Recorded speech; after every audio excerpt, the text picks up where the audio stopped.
Somewhere beneath the reef, tucked into a burrow no wider than your fist, something waits. It is small, it is patient, and it carries inside its body a force that briefly turns water into light. Hello there, and welcome to Deep Sea Slumber. Tonight, we slip beneath the surface and settle at the edge of the reef, where the coral meets the sand and the shadows hold more than they appear to. We stay a while with one of the ocean's quietest impossibilities, the mantis shrimp. It is not a mantis. It is not quite a shrimp. It belongs to a lineage so old and so distinct that it has been finding its own way through the ocean for hundreds of millions of years, long before the reef it lives in now had any reason to exist. It is roughly the length of your hand. It watches the world through eyes that may perceive colors and patterns that have no name in any human language.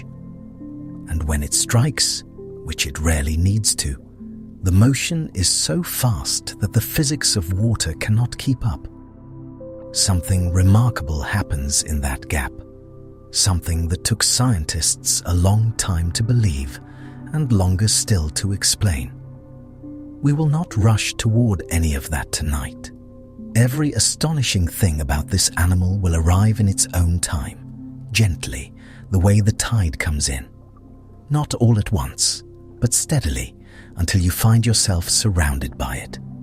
If you enjoy these gentle journeys, I invite you to like, subscribe, or share a thought below. It helps others find their way here too, one sleepy souls at a time. For now, let your shoulders soften. Let your breath find its own slow rhythm. We are going down, not far, just to the edge of the reef, where the light from above filters into something dim and blue and still. Let that image settle around you. The water is warm here. The coral rises in shapes that have no name in architecture. And somewhere very close, watching from the entrance of a burrow with two eyes that move independently of each other, something small and ancient is paying careful attention to a world it understands in ways we are only beginning to guess at. Let's begin.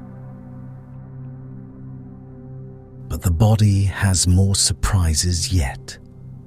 Folded beneath the mantis shrimp is a pair of limbs that can move with such speed that the surrounding water behaves as if it has been shocked. They are called raptorial appendages, though the name sounds almost too formal for something so compact and strange. At rest, they are tucked in close, held under the head and thorax, quiet as folded tools. Then they open, then they strike. The movement is so fast that, for a brief instant, it becomes difficult to think of it as ordinary motion at all.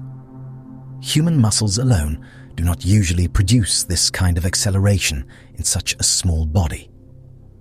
That is why the strike depends on stored energy, held under tension and released all at once.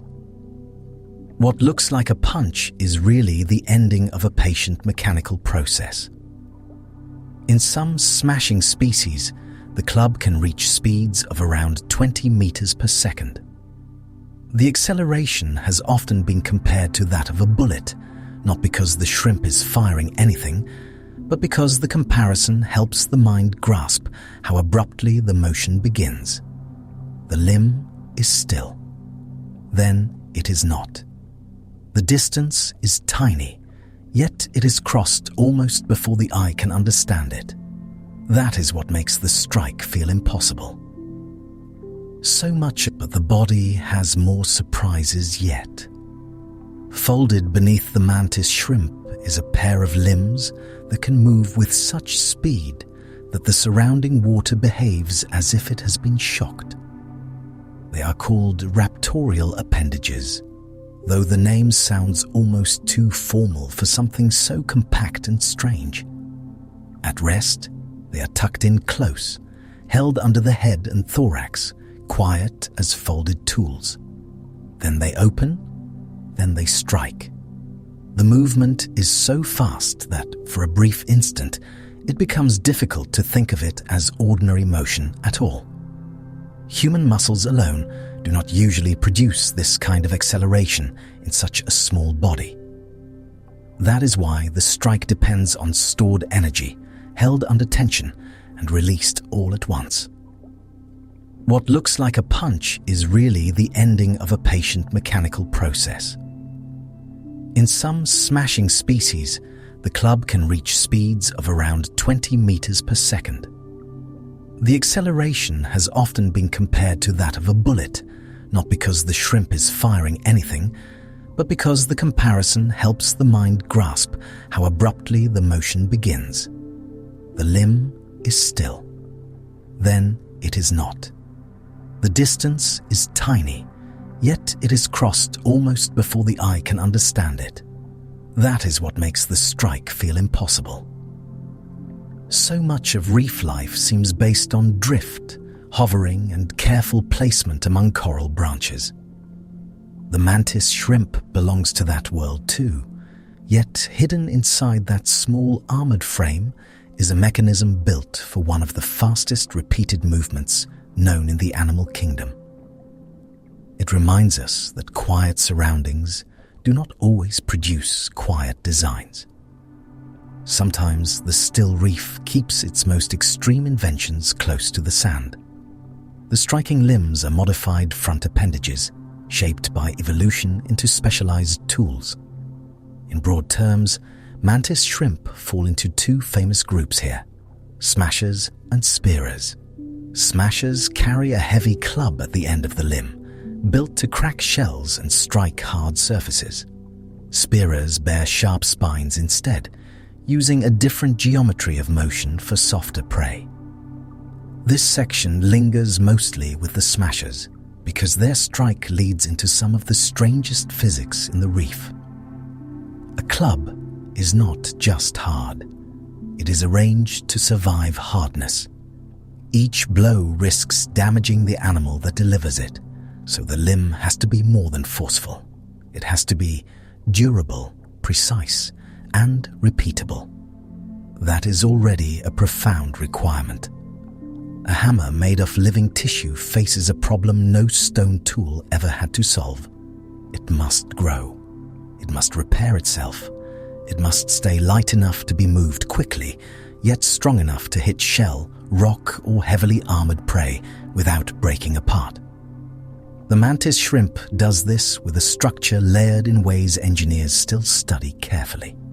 Strength here is not mass alone. It is architecture. The club of a smasher includes regions with different material properties, arranged so impact can be absorbed, spread, and survived. The outer surface is highly mineralized and very hard. Beneath that are layers that help manage cracks, bending, and repeated stress. In other words, the limb is not simply built to strike. It is built to keep striking. That changes how one sees the animal. The marvel is not a single blow. The marvel is a body that can make such blows part of ordinary life.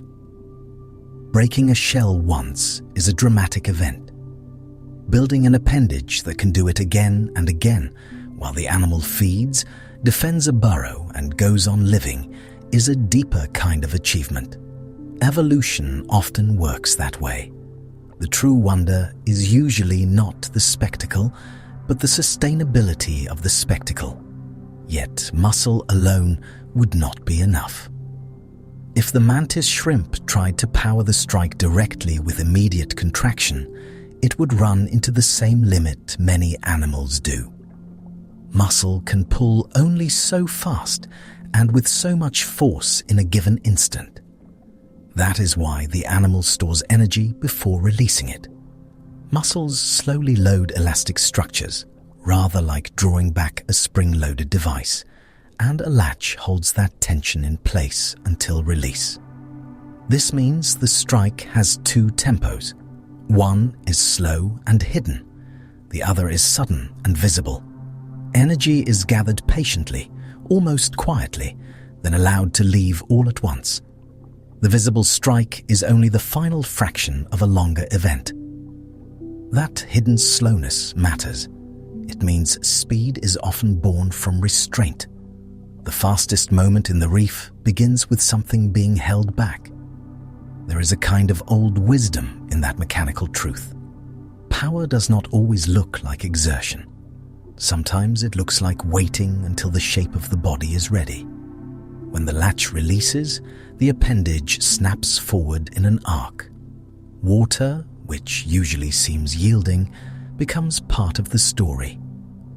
At such high speed, the shrimp is not simply moving through water as we would move a hand through air. It is forcing the water to respond under extreme conditions. Pressure drops sharply around the rapidly moving club, and that pressure change leads to one of the most curious effects associated with the strike. It creates cavitation. Cavitation happens when pressure in a liquid falls so quickly that tiny vapor-filled bubbles form. These are not air bubbles drifting up from a diver or caught beneath a stone. They are pockets where the liquid itself has changed state because local pressure has suddenly fallen. The club moves. The pressure shifts. Brief bubbles appear in its wake. Then they collapse. And when they do, they release a second pulse of force. The first impact is the club itself hitting the target. The second is the collapse of those cavitation bubbles near the surface that was struck. So the prey or object is not only hit once in the ordinary sense. It is struck in effect by the consequences of moving that fast through water. The ocean, for an instant, joins the blow. What makes this so strange is that water is usually described as something that softens movement. It drags, slows, cushions, carries. Yet here, it also becomes a medium in which speed can create violence of pressure, tiny flashes of extreme condition, and a second impact generated by the water's own instability. Even the liquid around the mantis shrimp seems briefly forced into doing more than its usual work. The strike is not just an action of the limb. It is an event in the surrounding fluid. There is another detail that has fascinated researchers for years. The collapse of cavitation bubbles can produce small flashes of light and bursts of heat on a minute scale. These effects are brief and local, not something that turns the reef bright or warm in any ordinary sense. Still, the idea remains quietly astonishing.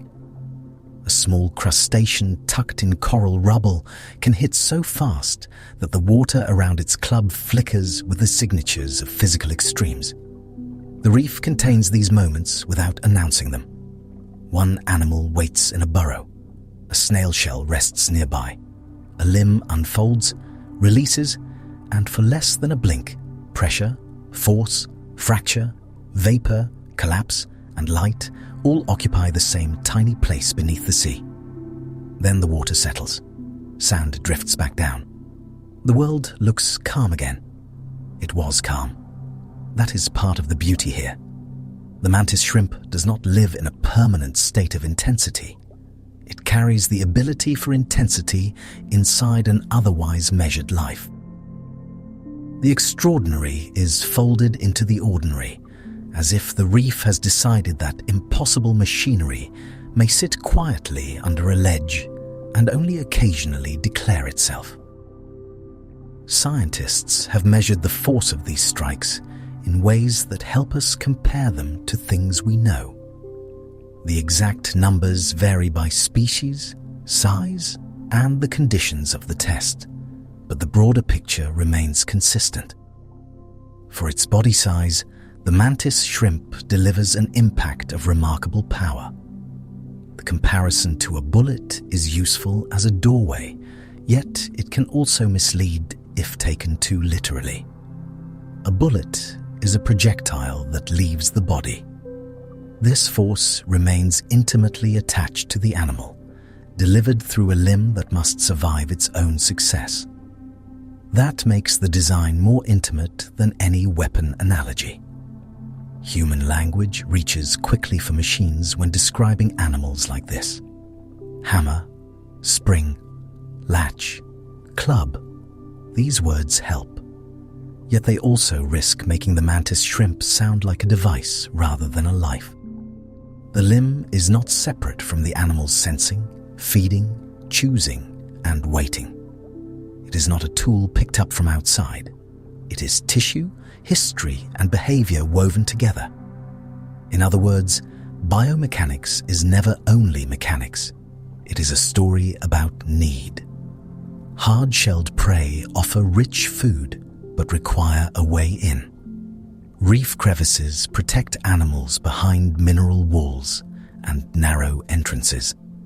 Competitors and intruders sometimes need to be warned away. A fast strike is one answer to these conditions. Not a dramatic flourish, but a practical solution shaped over immense time. And that practicality softens the marvel in a useful way. The mantis shrimp is not trying to astonish anyone. It is opening shells. It is defending a threshold. It is making a living in a crowded place where armor is common and hesitation can be costly.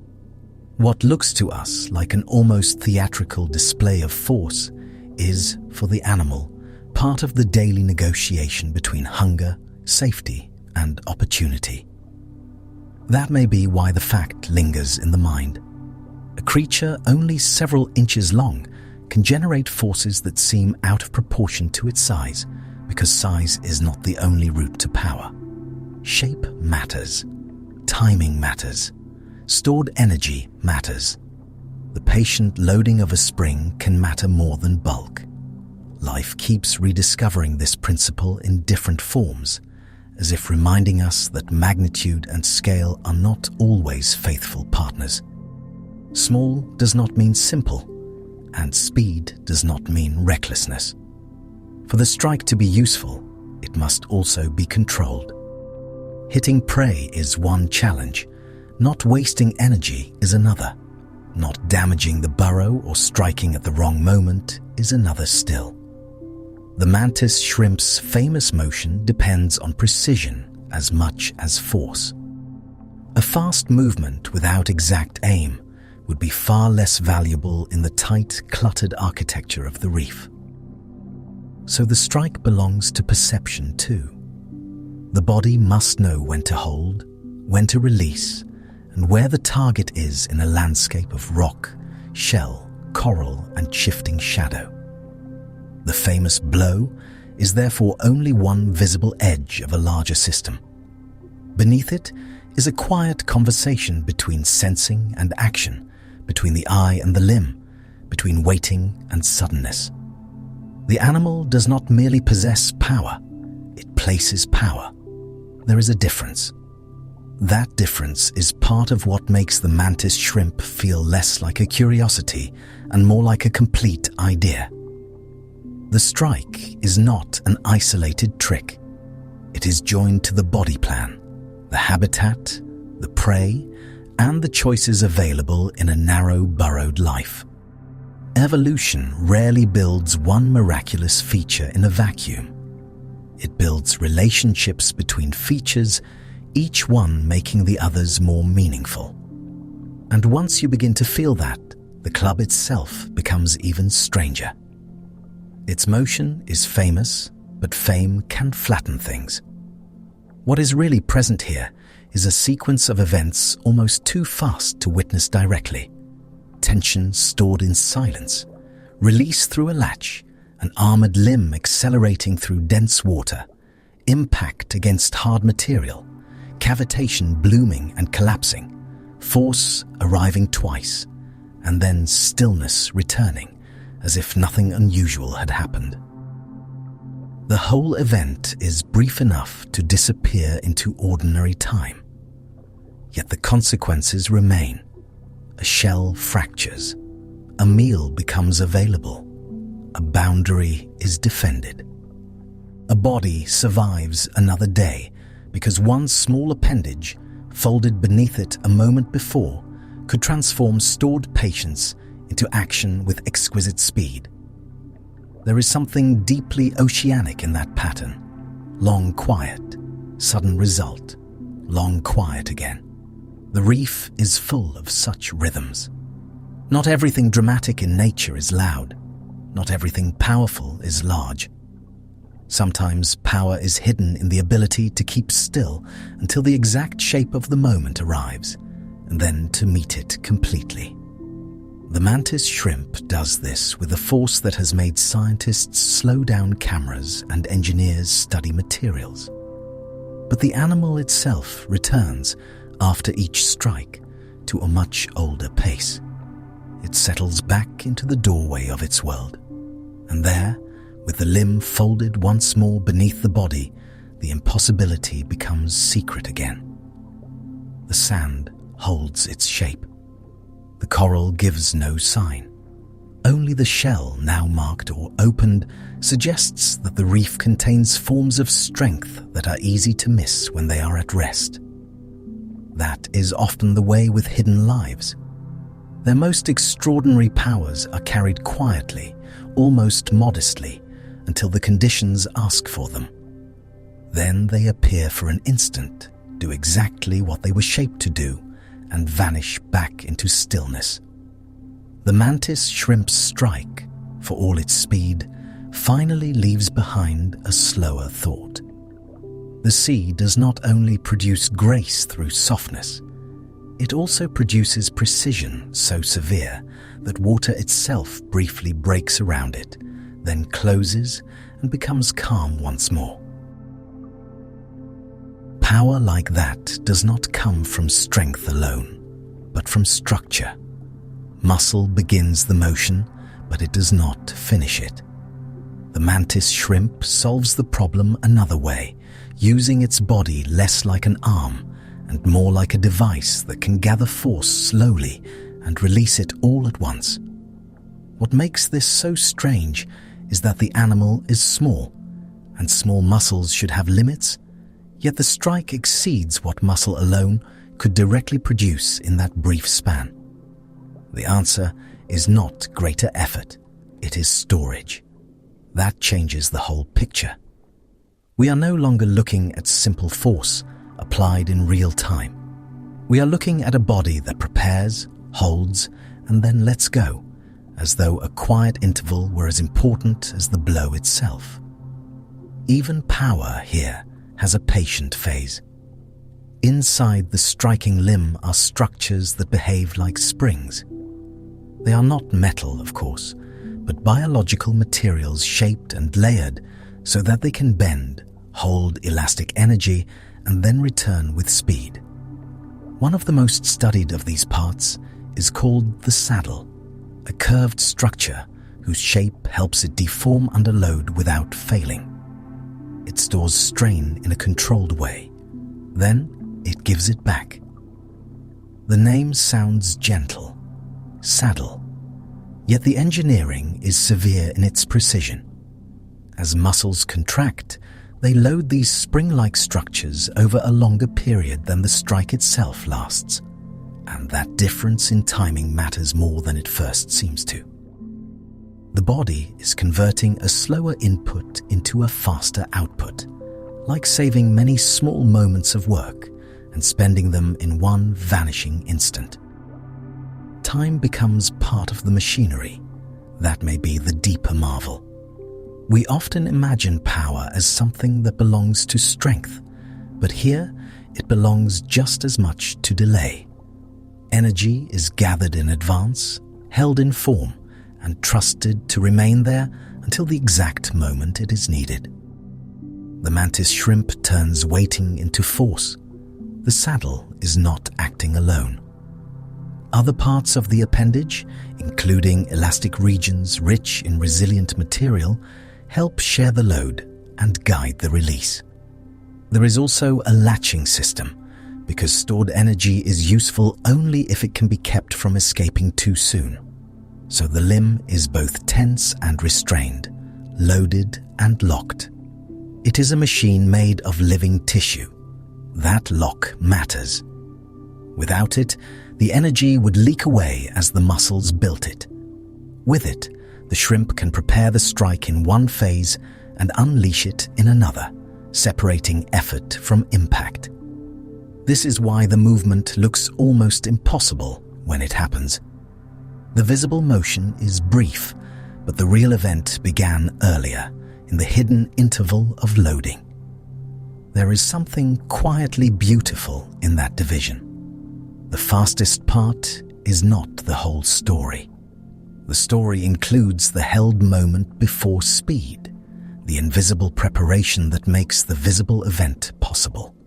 Beneath many sudden things in nature, there is often a long and patient assembly. Researchers sometimes call this kind of arrangement a latch-mediated spring system. The phrase is dry, almost mechanical, but it names a principle that appears again and again in animals that move faster than muscle should allow. Froghoppers leap this way. Trapjaw ants snap this way. The mantis shrimp belongs to that strange company where living bodies solve physical limits with stored elastic energy. Life does not always push harder. Sometimes it builds a better release. And the details become stranger the closer one looks. The saddle is built from layers with different properties, including mineralized outer regions and more flexible inner ones. That combination helps distribute stress in ways a single uniform material could not manage as well. Hardness and give are placed together. The structure endures by not being only one thing. That is often how durable designs work. Pure rigidity can fail. Pure softness can collapse. Between them is a more subtle answer, where each material protects the other from its own weakness. The mantis shrimp carries that answer in miniature, beneath the reef, inside an arm no larger than a finger. The striking appendage itself folds beneath the body when loaded. In many species, it is held in a bent configuration, with the spring elements compressed and the latch engaged, ready for release. That folded posture is part of the mechanism, not just a resting shape. Geometry does the work alongside tissue. Angles matter. A body can be a thought expressed in shape. Researchers sometimes call this kind of arrangement a latch-mediated spring system. The phrase is dry, almost mechanical, but it names a principle that appears again and again in animals that move faster than muscle should allow. Froghoppers leap this way. Trapjaw ants snap this way. The mantis shrimp belongs to that strange company where living bodies solve physical limits with stored elastic energy. Life does not always push harder. Sometimes it builds a better release. And the details become stranger the closer one looks. The saddle is built from layers with different properties, including mineralized outer regions and more flexible inner ones. That combination helps distribute stress in ways a single uniform material could not manage as well. Hardness and give are placed together.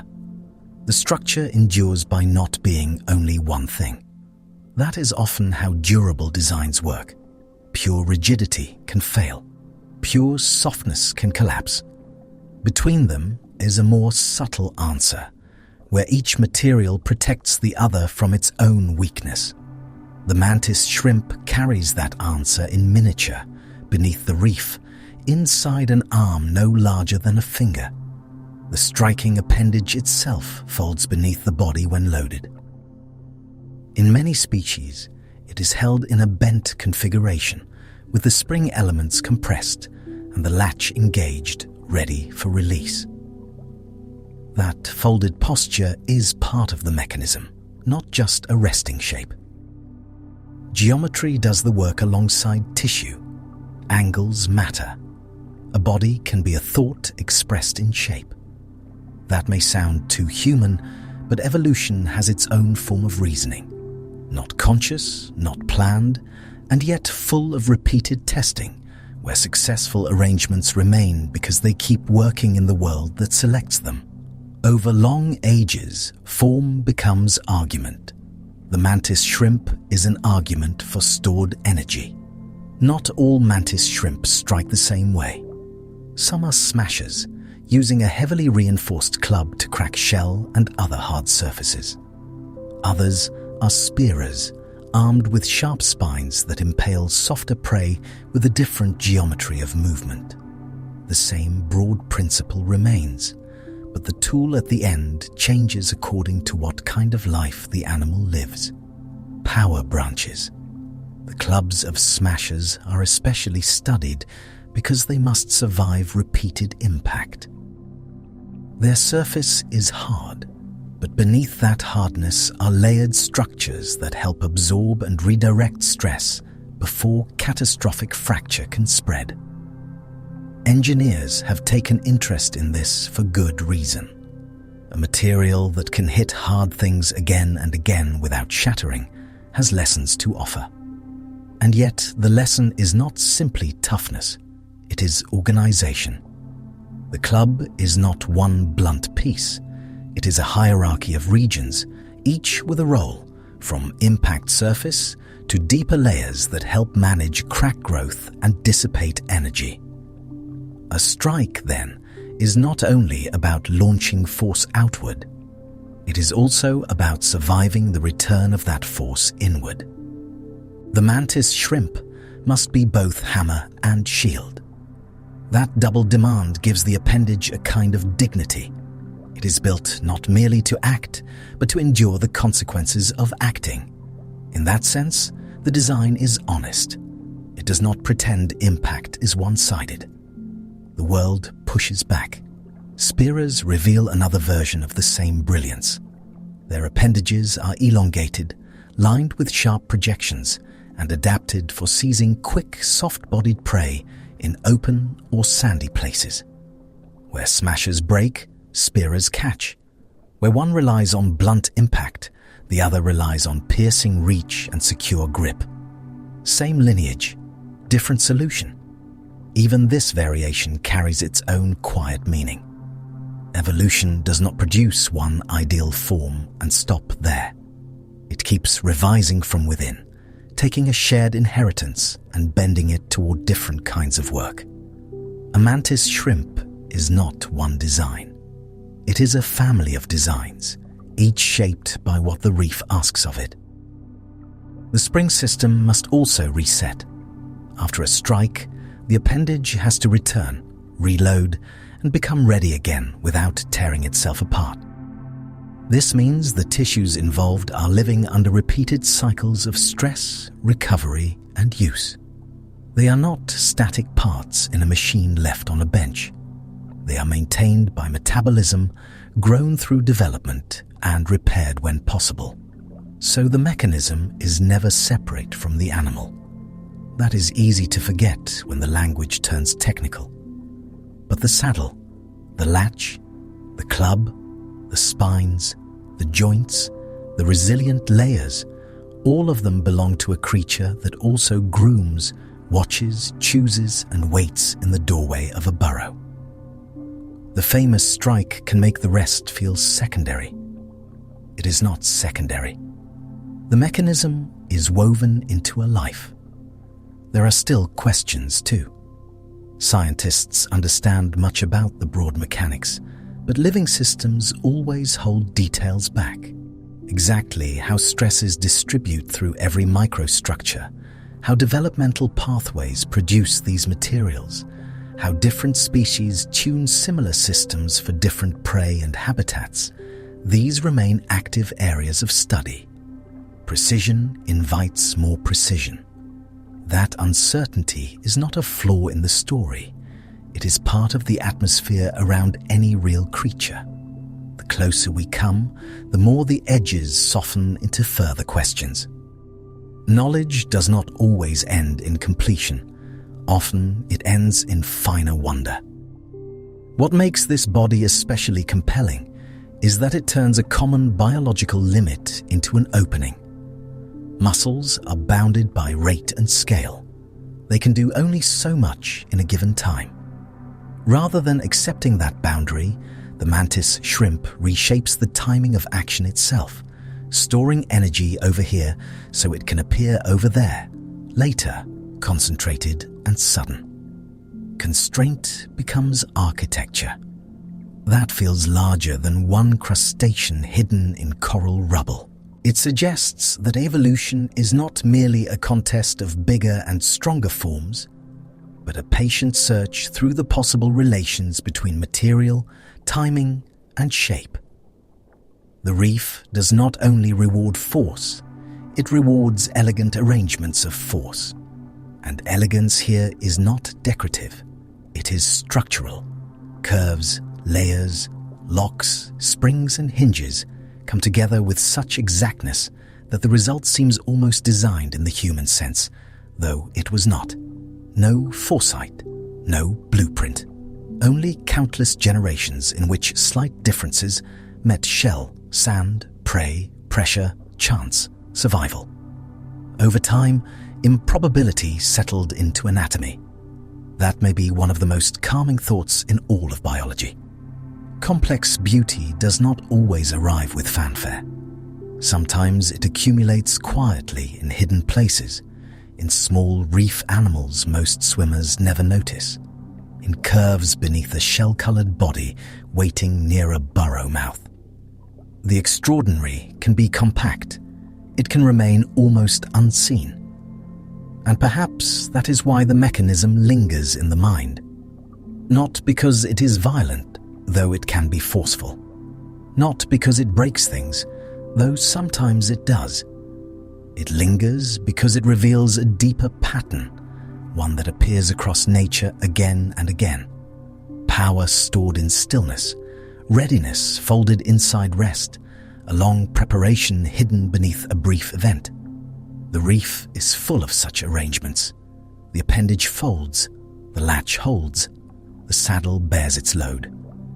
Then, in a measure too small for ordinary noticing, the stored effort becomes motion. Structure becomes event. A quiet body, no larger than a hand, releases what it has been holding and returns, almost at once, to waiting.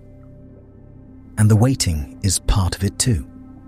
In the dark spaces beneath coral and stone, that is often how remarkable things exist. Not as constant displays, but as capacities, as possibilities resting inside form. The mantis shrimp does not move through the reef as a permanent explosion of force. It lives mostly in intervals between. That is gentler to remember.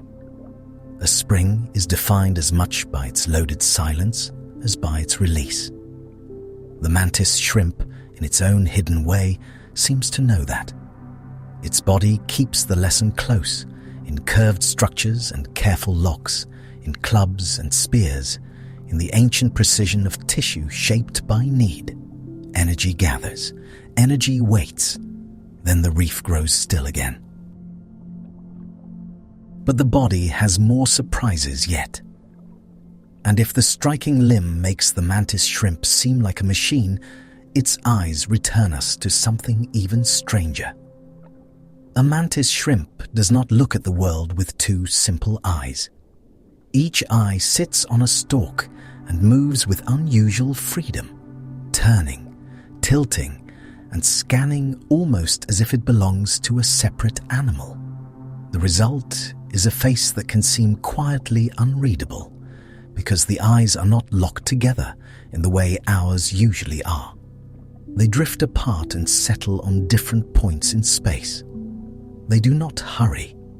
Each eye is also divided in a way that is hard to mistake once it is seen. Across the middle runs a band of specialized rows, so the eye is arranged almost like three visual regions stacked together.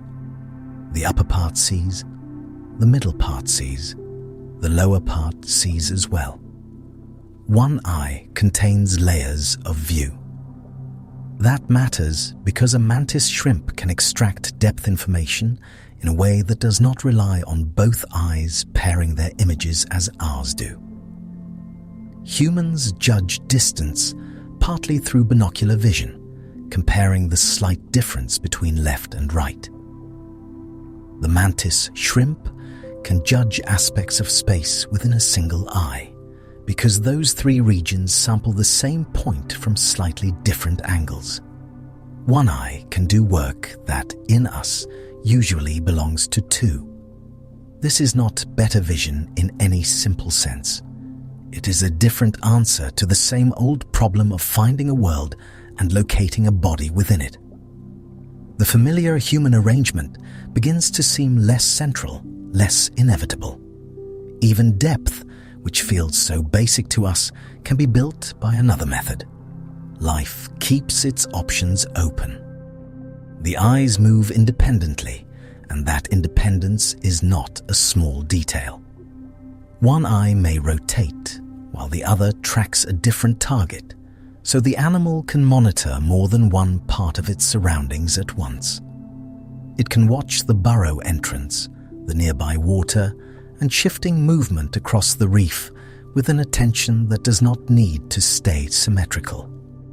Stillness here does not mean inattention. It can mean many lines of notice held at once. Yet the strangest part may be what those eyes are built to detect. Human eyes have three main kinds of color-sensitive cone cells.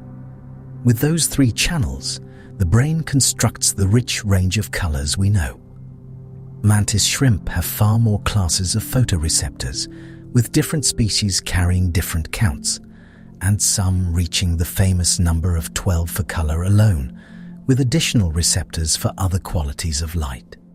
16 is the number often repeated. It sounds almost invented. At first, that seems to promise a world of color beyond anything we can imagine, as though the reef must appear to them as some overwhelming stained glass brightness. But the science has become more careful than the myth. More receptors do not automatically mean finer color discrimination in the way humans usually picture it. In some tests, mantis shrimp were not especially precise at distinguishing very similar wavelengths. Their system may work less by blending signals into a detailed internal color space, and more by quickly sorting light into categories. That is why their vision may be fast rather than painterly. Instead of constructing color through heavy comparison in the brain, they may identify wavelengths more directly at the level of the eye. This could allow rapid decisions in a reef full of shifting glare, moving bodies, broken shadows, and signals that appear only for a moment. The reef does not always reward slow contemplation. Sometimes it rewards immediate recognition. In other words, having many channels of light may not mean seeing more beauty in the human sense. It may mean reducing delay. It may mean knowing, almost at once, what kind of thing is in front of you. A rival, a mate, a threat, a surface, a doorway. Vision becomes less like a gallery and more like a finely tuned instrument panel. Quiet, exact, and quick. That possibility changes the meaning of the famous number. 16 colors sounds like excess, almost like ornament. But the reef is not built for ornament alone. It is full of flicker, refraction, and brief opportunities. And under those conditions, a visual system can evolve not toward our idea of richness, but toward another ideal entirely. Accuracy can be shaped by urgency. What makes this especially strange is that color is only part of the story. Mantis shrimp can detect polarized light. Humans are surrounded by polarized light all the time and scarcely notice it. When light reflects, scatters, or moves through water, its waves can become aligned in particular directions.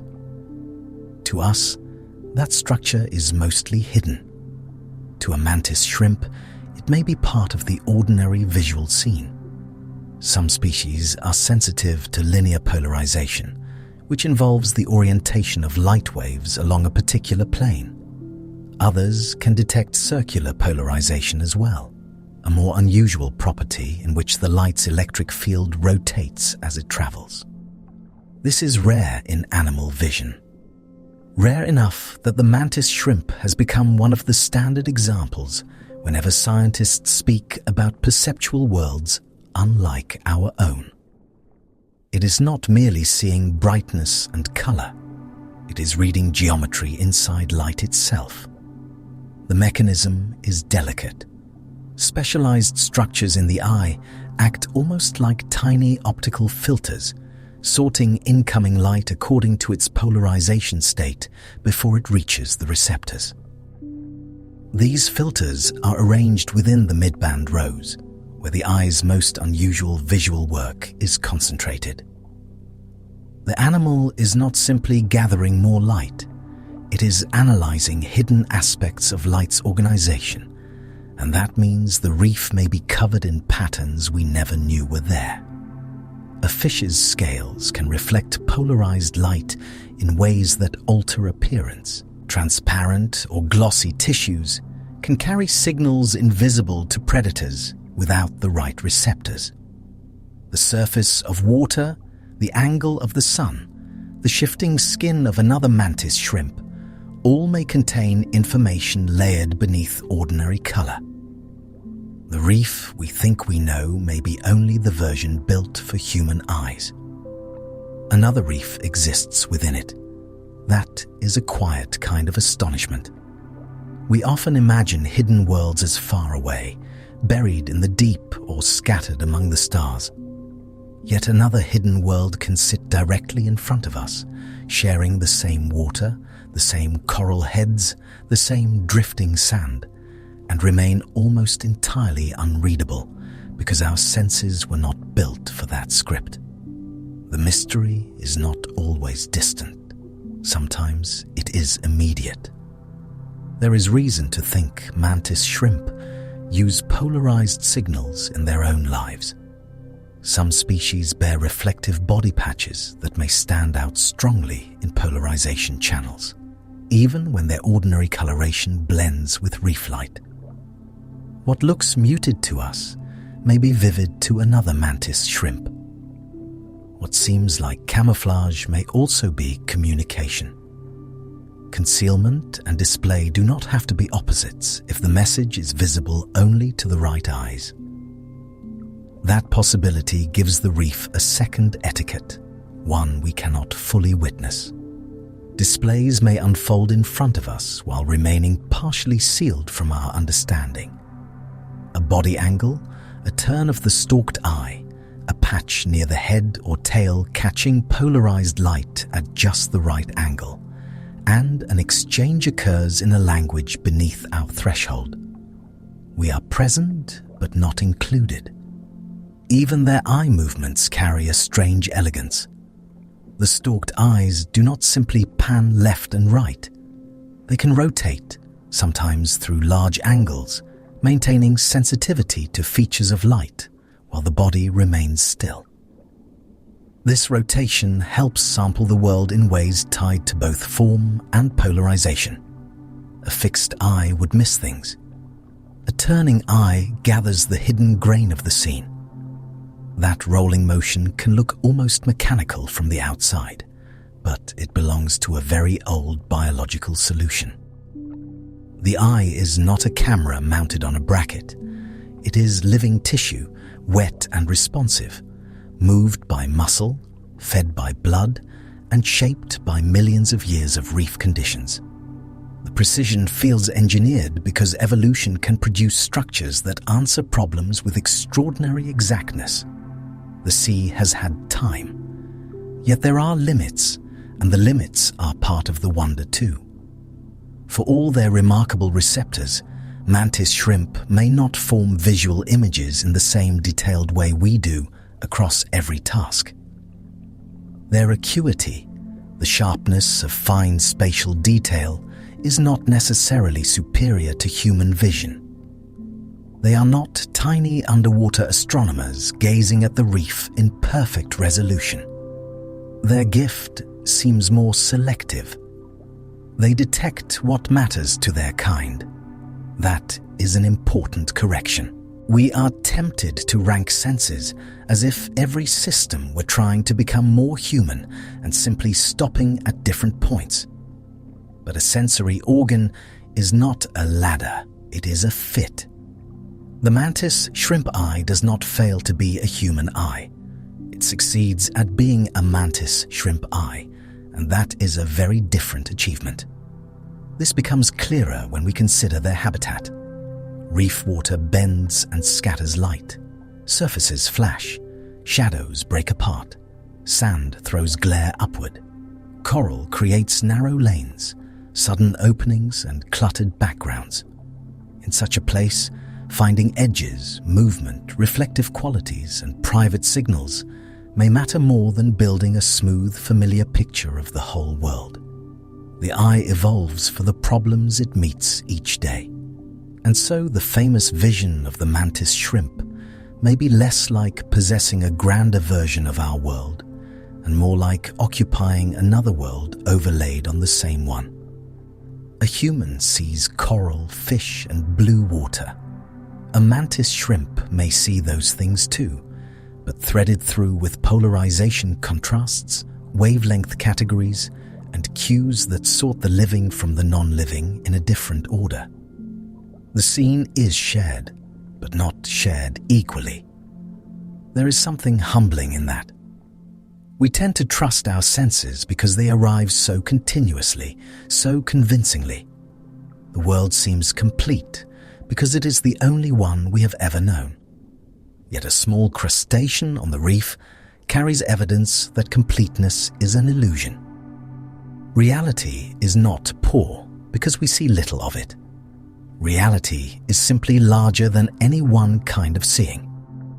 Scientists still debate parts of how this system works in daily life. Some findings suggest fast recognition. Others raise questions about how information from so many receptor types is processed. The mantis shrimp remains even now partly hidden behind the very complexity that made it famous. We can measure structures, test responses, and infer uses, but experience itself stays private. We do not know what it is like to open such eyes into morning water, and that privacy may be the final wonder of vision. We can describe mechanisms with care. We can map receptors and wavelengths and angles of polarization. We can say where the midband lies and how the stalk turns. But perception is always lived from the inside. Another animal's seeing remains one of the most intimate, unreachable places in nature. Close enough to study, too distant to enter. Imagine the reef at noon, bright but fractured, each ripple of the surface sending bands of altered light downward through coral branches and over pale sand. To us, it would already seem full. To the mantis shrimp, it may be layered with additional order, hidden boundaries, messages on shells and scales, and quiet contrasts carried not by color alone, but by the orientation of light itself. The water is not empty between things. It is speaking. That thought does not need to become dramatic. It can simply settle. A creature small enough to vanish into a burrow has been given a way of reading the sea that we barely know how to describe.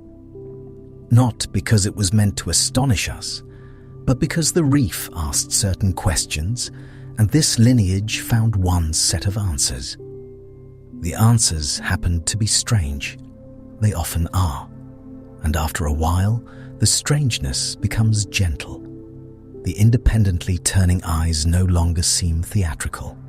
The many receptors no longer sound like a record to be admired. The sensitivity to polarized light no longer feels like a superpower. All of it settles into something quieter, an animal fitted, with patient precision, to a world of signals we do not share. It lives there easily. Perhaps that is what stays with us. Not that the mantis shrimp sees more in some simple upward sense, but that seeing itself can be organized so differently. A reef can hold several visual worlds at once. Light can carry hidden structure.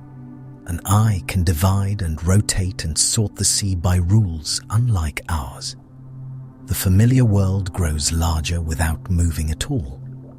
And in that larger world, the mantis shrimp waits at the threshold of its burrow, eyes turning slowly on their stalks, reading a brightness we cannot read, noticing patterns that pass through us untouched. Nothing about the reef announces this. It happens quietly, every day beneath the surface. The water holds its layers. The animal keeps watch. All those remarkable tools lead, in the end, to a very local life. A doorway, a chamber, and the water passing by. For all the strange power gathered into this small animal, much of its existence is arranged around one place. A mantis shrimp does not usually roam the reef as a restless wanderer, but returns again and again to a shelter in sand, rubble, or a narrow crack in coral rock, shaping its days around an entrance just wide enough for a body to slip through and pause. The world is vast. Its home is small. That contrast matters.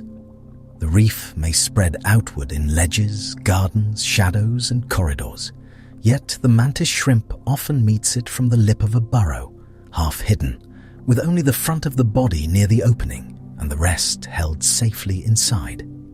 What makes this scene so quietly compelling is that the burrow is not only protection from danger, but a point of view, a fixed threshold between exposure and shelter where information arrives on the water and decisions are made. The animal lives at an edge. It waits there. In sandy places, some species dig directly into the bottom, pushing and loosening grains until a tunnel takes shape beneath them.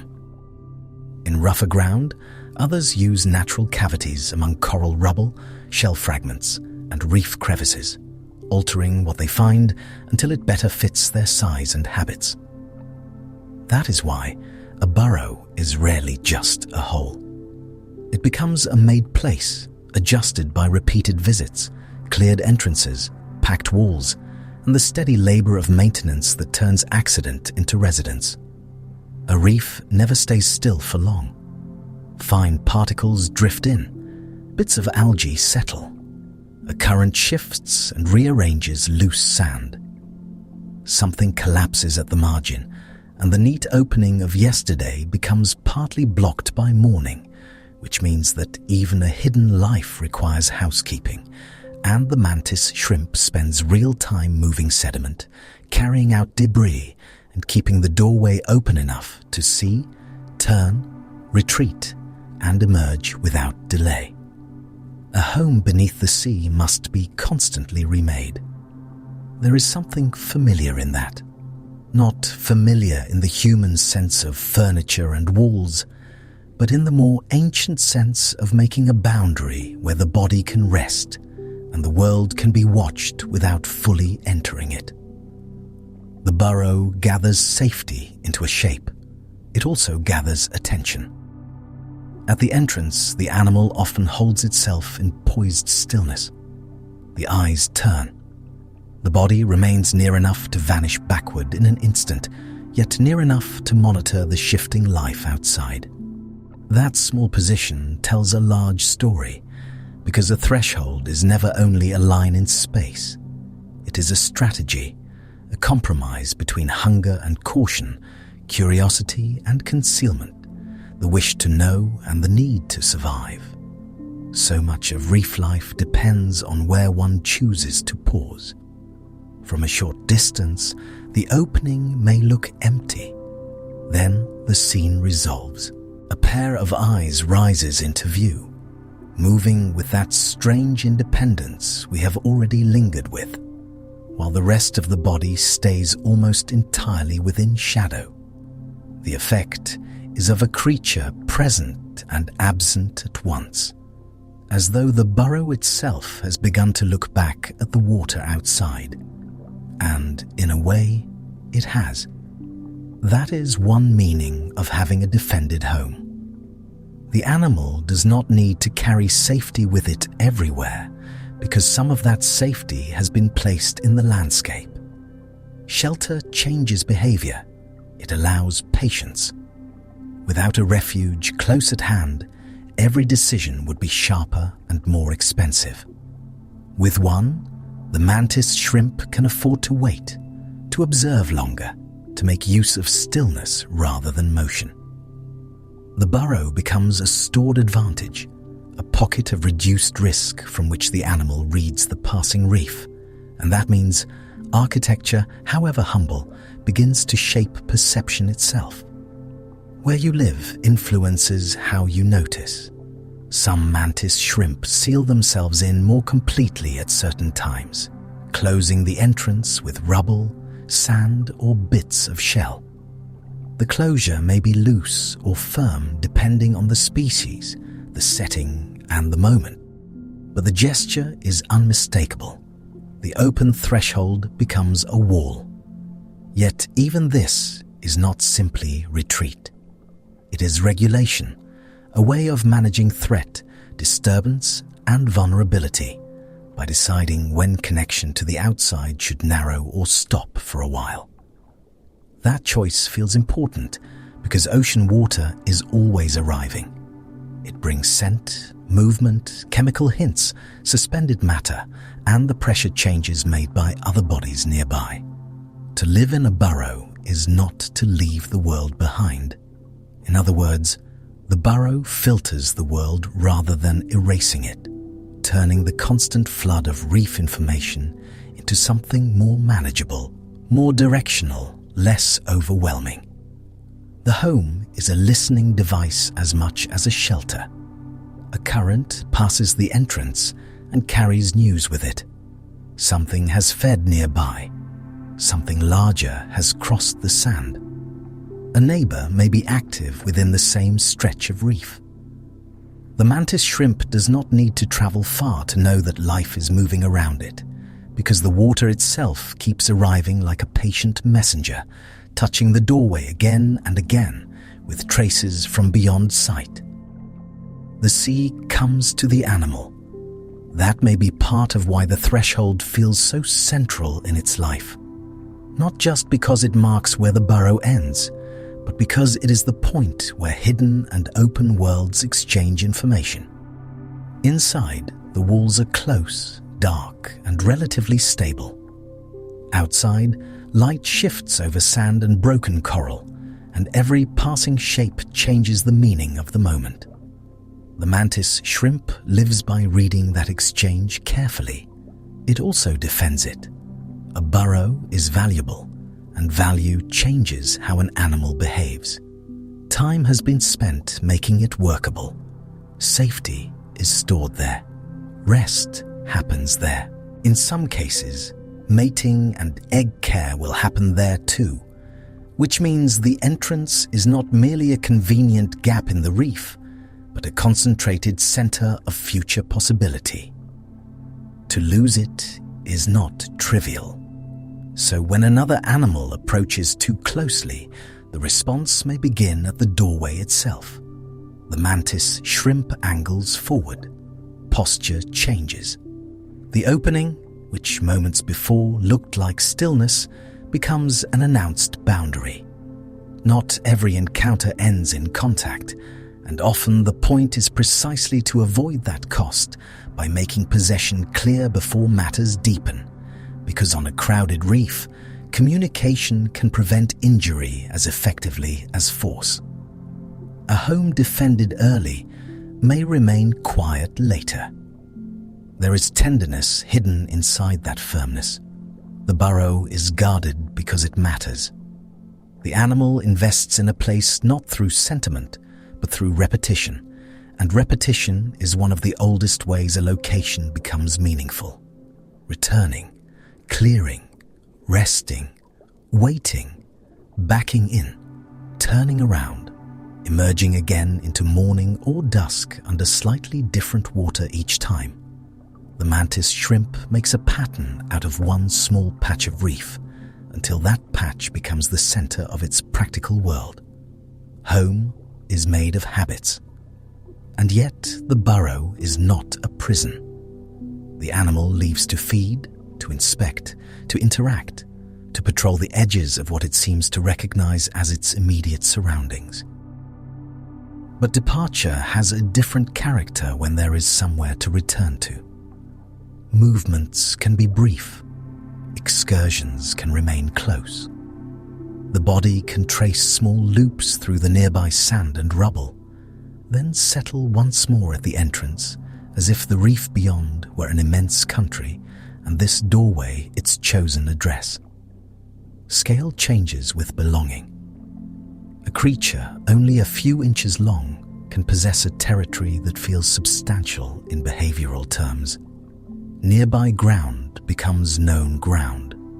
Paths of least resistance develop between stones. The shape of a crevice, the firmness of packed sand, the angle of incoming current at certain times of day, all of these may acquire practical meaning through repeated use, until the local environment is no longer anonymous space, but a memorized arrangement of opportunities and risks. Familiarity is a quiet power. What makes this especially moving is how modest the scene is. No spectacular migration, no long open ocean voyage, no grand architecture visible from afar. Just a hidden chamber beneath rubble or sand, and an animal whose life demonstrates that complexity does not always spread outward into larger range, but can also fold inward into finer knowledge of one place. The reef allows both kinds of mastery. There are costs to such local living, of course. A burrow can be discovered. A storm can alter the ground. Sediment can choke an opening. A stronger rival can contest possession. Dependence on one shelter means that damage to that shelter matters immediately, which is why maintenance is not optional but woven into ordinary time, and why the animal's relationship with its home is active rather than passive. Security must be tended. That tending has its own rhythm. A little clearing at the entrance, a pause to watch, a shift backward into dimness, another appearance. The cycle repeats without haste, and over hours those small actions create stability in an unstable environment. The mantis shrimp does not calm the reef. It cannot. But it can make one narrow chamber dependable enough to live from, and there is something deeply ancient in that effort to establish a pocket of order within a moving world. Even the posture at the doorway carries this feeling. Half concealed, half alert, the animal seems to embody a principle older than reefs themselves. That life often survives not by choosing openness or safety once and for all, but by learning to inhabit the narrow band between them.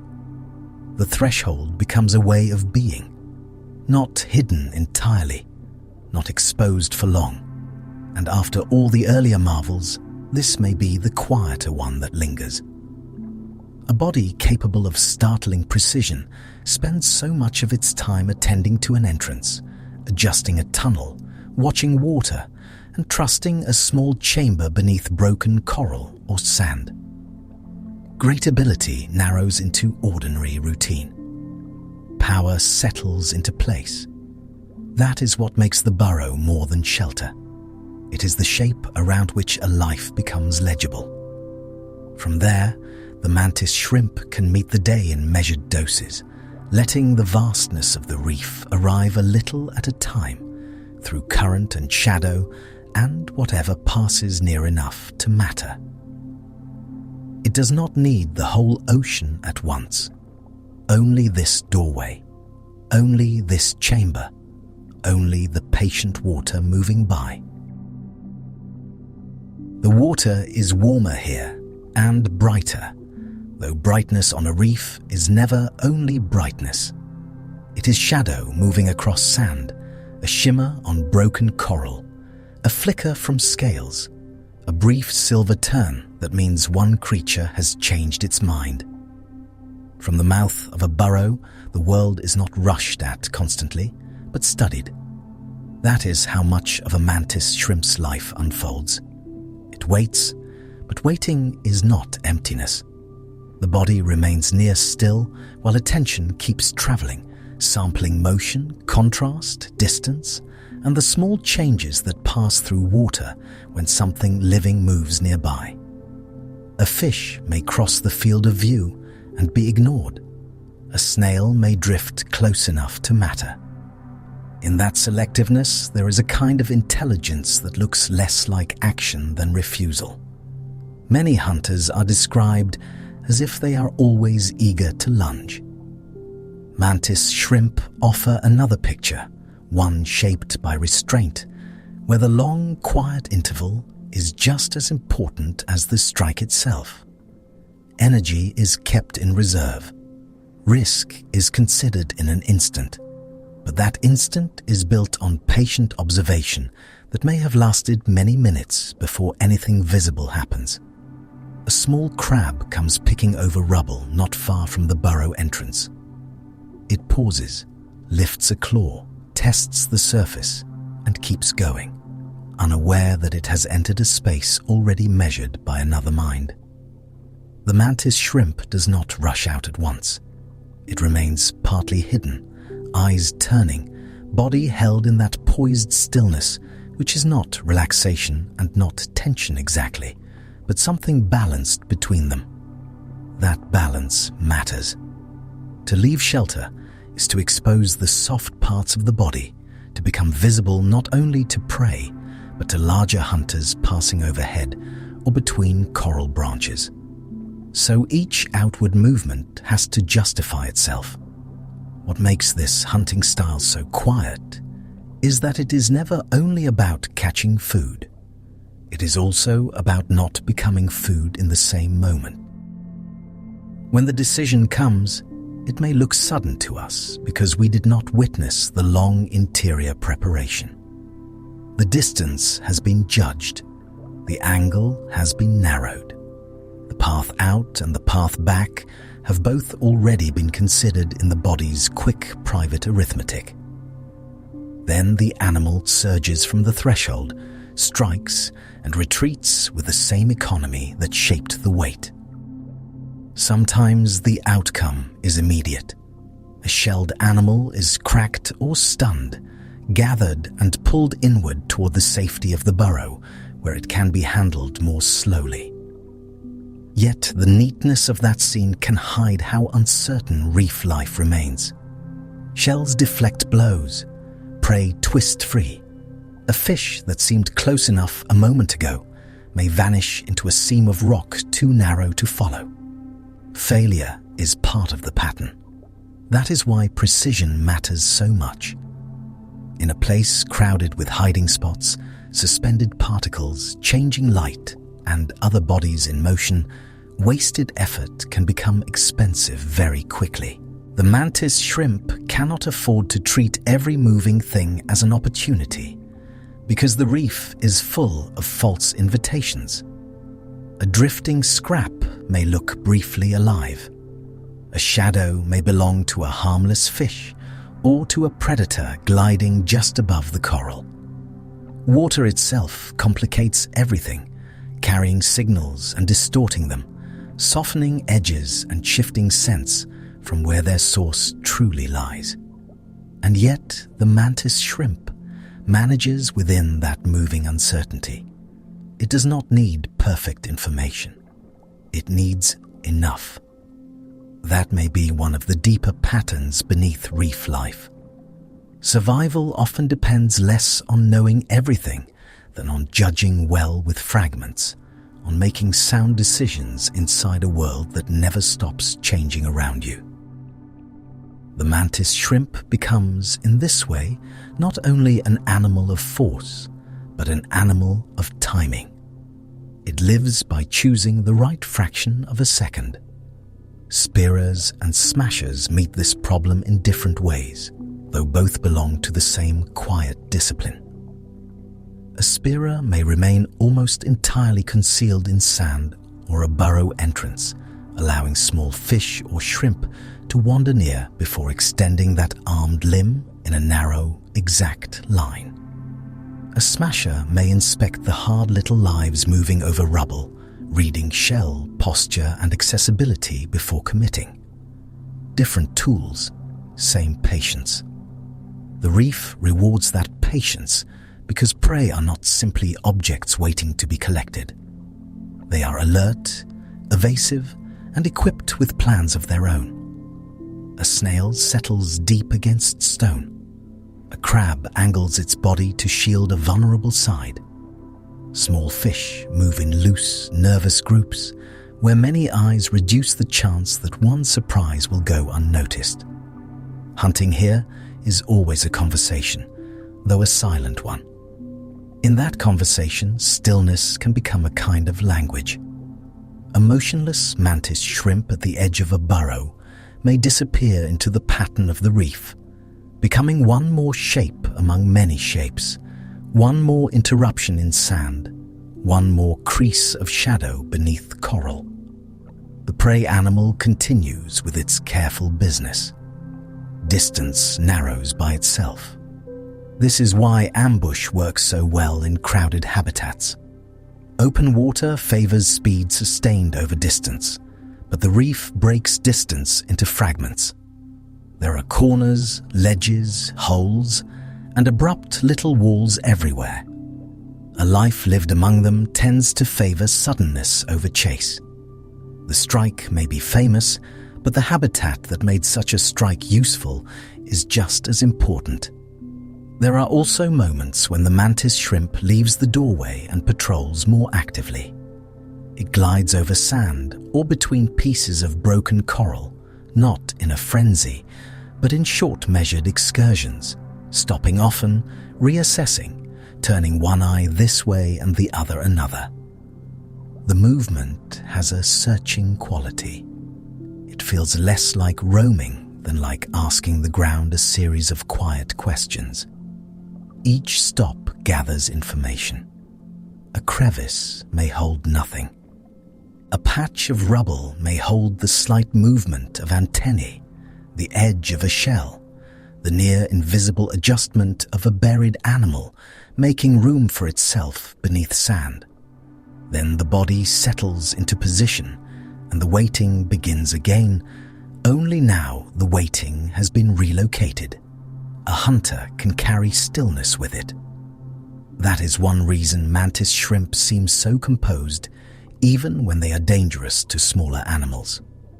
Their daily survival is not built from constant aggression. It is built from modulation.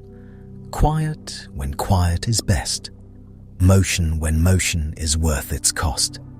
Retreat when exposure has lasted long enough. In other words, the animal is not governed by force alone, but by proportion. Young individuals must come into this rhythm over time. The reef does not explain itself. A poorly judged lunge can waste energy or reveal position. A strike at the wrong angle may fail to secure the prey, leaving the hunter exposed in the open for a beat too long. Experience, whatever form it takes inside a crustacean life, seems to matter here. Judgment becomes part of the body. That idea is easy to miss because invertebrates are often spoken of as if behavior were fully mechanical, as if each moment were only a trigger and response. Yet when one watches carefully, what appears is often subtler. There is hesitation. There is investigation. There is a kind of sampling before commitment.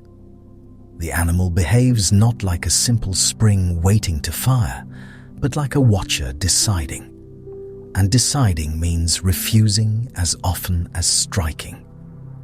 A prey item may be too large to manage safely near the entrance. Another may be edible but not worth the effort of cracking. Something glimpsed at the edge of vision may prompt the mantis shrimp to flatten lower and remain within the burrow instead of advancing. Those decisions leave no dramatic trace. They are still part of survival. The reef itself changes the terms from hour to hour. Light angle shifts what can be seen. Tides alter the movement of suspended food scents and the drift of fine sediment. Other animals begin or cease their own routines, and with them the whole texture of opportunity changes. A place that offered easy hunting in the morning may become risky by afternoon. That is why alertness must stay flexible. Even the famous blow is flexible in context. It is not a permanent state of being, but one option among many, held in reserve until the exact conditions favor its use. Between those moments lies ordinary time, and ordinary time is where the mantis shrimp truly lives. It watches from the threshold. It samples the passing world. It waits for the pattern to become clear enough. There is something almost contemplative in that, though contemplation here has no distance from necessity. To attend closely is to remain alive. To notice well is to eat and to avoid being eaten. The mantis shrimp reminds us that perception is never abstract in the wild. It is tied to consequence, joined to hunger, shelter, danger, and the small daily mathematics of whether to remain or move. And yet the overall impression is still not one of panic. That may be the strangest part. For all the speed folded into its body, the animal spends much of its existence in a world of pauses. It lives among intervals. Long, calm stretches are broken by brief acts, so fast they can seem to belong to another order of time entirely, and then calm returns. A listener might expect a creature with such a weapon to inhabit life as a kind of constant readiness for battle. Instead, what emerges is a quieter truth. Power does not erase patience. In some animals, power may even allow more patience because there is less need to thrash, chase, or test every possibility. The body can afford to wait until the moment is right. That changes how we understand the famous strike. It is not only a feat of speed.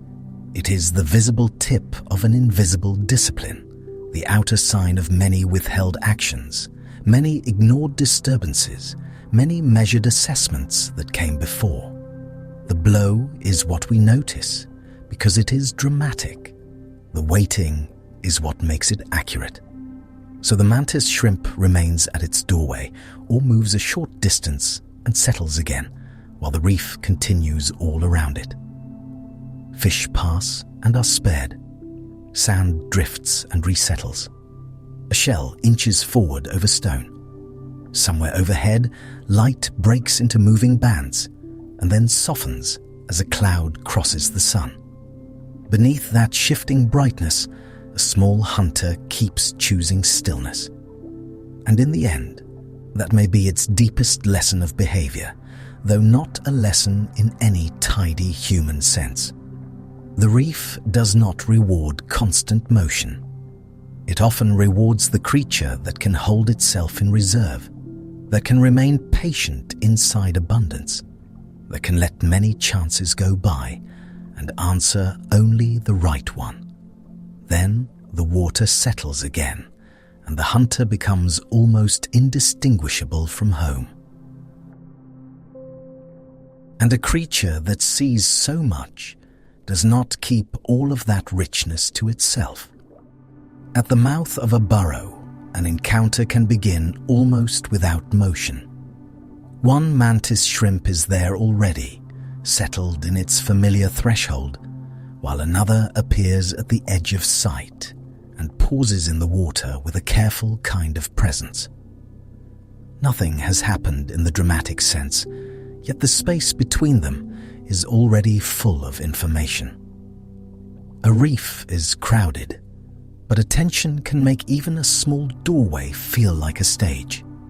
What makes this quiet meeting so strange is that much of it may be happening in channels other eyes barely register.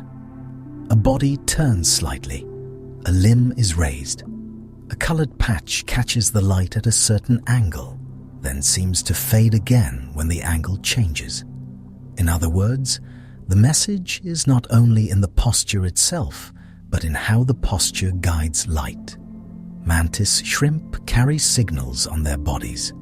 Some species show bright markings on the raptorial limbs, on the antennal scales, or beneath the tail fan, where color can be hidden until the right moment and then revealed in a brief unfolding gesture. That is why display can feel less like ornament and more like speech, because a color that appears only when a body opens or pivots is tied to action, intent, and timing. It is not simply there, it is shown. One individual may spread itself higher, lifting the front of the body and presenting more of its outline to a neighbor. Another may angle sideways at a burrow entrance, as though making the body seem broader without yet committing to a strike. The movement is measured. Even when tension is present, there is a kind of restraint in it. That restraint matters. On a reef, every serious fight carries a cost, and the mantis shrimp is not alone in needing energy, shelter, and a body that will still function tomorrow. So before contact comes a sequence of signs, and before damage, there is often negotiation, with each animal reading the other through posture, distance, and flashes of color that may mean far more to them than they do to us. Conflict, then, is not the opposite of communication. It is one reason communication exists. Researchers have described ritualized behaviors in stomatopods that look almost formal in their repetition. Two individuals may approach, stop, raise parts of the body, circle a little, then pause again as though waiting for an answer. The pattern matters. Repetition turns movement into something legible, yet legibility depends on the receiver. Earlier, we considered the unusual architecture of mantis shrimp vision, and here that private complexity returns in a softer form, because signals are only useful if another animal is equipped to notice them. A patch of color on the body is not merely decoration in a human sense. It may be tuned to a viewer whose eyes organize the world by different rules. That possibility changes the whole feeling of the reef. A crevice that looks quiet to us may be busy with announcements, warnings, invitations, and recognitions, moving back and forth in wavelengths and polarization patterns that human sight cannot easily hold. The scene may appear still. It may not be still at all. Some species perform what biologists call merrill spreading. The limbs are extended outward in a posture that displays the inner surfaces of the raptorial appendages, while often making the body seem larger and more prepared. It is a posture that can serve as warning, assessment, or challenge depending on context. And yet, even here, the display can prevent violence as much as predicted. What makes this so interesting is the paradox. The same limbs capable of devastating force are also used in a ritual that says, in effect, let us settle this without having to prove everything. Display becomes a substitute for impact, or at least an attempt at one. Power, in this form, is most useful when it can remain partly unused. There are also moments when the tail fan enters the conversation. In some contests, one mantis shrimp may turn and present the armored tailplate to an opponent, receiving blows there in a behavior sometimes described as Telson sparring. The scene is strange and deliberate. One animal strikes, the other braces and absorbs. This is not random endurance. It is a bounded kind of testing with the tail fan acting as shield and signal together, allowing opponents to assess one another under rules more limited than a full fight. That is why the exchange feels almost ceremonial, however dangerous it remains. Even aggression can be shaped into pattern. Pattern is one of the reef's quiet mercies. Without it, every meeting between rivals might end in ruin. With it, there is room for caution, for reading, for backing away after enough has been said through body and motion. The mantis shrimp does not live in a peaceful world, but it does live in a world where behavior can make danger more manageable. Not every signal is about rivalry. Recognition may matter too, especially in species where repeated encounters happen between neighbors, mates, or familiar intruders who test the same boundaries again and again. A body seen once is one thing. A body seen many times, carrying the same marks and movements, may become part of the known map of a small territory. That possibility gives a warmer shape to communication. The burrow entrance is not only a defended threshold, it may also be a place where individuals learn the difference between this neighbor and that one, between the approach that means trouble and the approach that belongs to a more stable arrangement. Familiarity, even if limited, can soften the need for constant escalation. Color may help with that. In some mantis shrimp, body regions reflect ultraviolet or polarized light in ways difficult for humans to appreciate. And these optical features could carry information about species identity, sex, condition, or readiness. Scientists are still working through what exactly is being signaled and how consistently it is read. The uncertainty is part of the wonder here. We know enough to sense the outline. We do not know enough to fill it in completely. There is something quiet about that, because the animal remains partly inside its own experience, sending messages through a visual language that our eyes can measure more easily than they can imagine. Knowledge reaches the edge of the doorway and stops there. And yet the doorway itself tells us something important. Communication does not have to resemble ours to be rich. It can be built from angle, timing, brightness, polarization, repetition, and the patient spacing of bodies in water. Meaning may live in a lifted limb or a turned carapace just as surely as it lives in sound. Sometimes the message may be simple. Stay back. This place is occupied. I have seen you. Sometimes it may be more subtle than that, shaped by species-specific patterns and by histories between individuals that only repeated meetings could write. What matters is that the encounter is not empty. The animals are not merely near each other, they are reading. Imagine two mantis shrimp on the same patch of reef at dusk, both close enough to matter, neither eager to be the first to make a costly mistake. One rises a little and opens into color. The other holds, then shifts the body just enough to answer without advancing. The whole exchange might last seconds. Its meaning could spare them both much more. There is an ecology inside that restraint. When animals can signal effectively, energy is saved, injuries are reduced, burrows remain occupied, and the daily work of feeding and surviving continues with fewer interruptions from ruinous conflict. In other words, communication does not sit outside ecology as a decorative extra. It helps hold the system together. Even failed communication has consequences. A signal missed, misread, or ignored can push an encounter past the point where display would have been enough. Then, the reef pays in damage, displacement, exposure, and the long, slow cost of repair.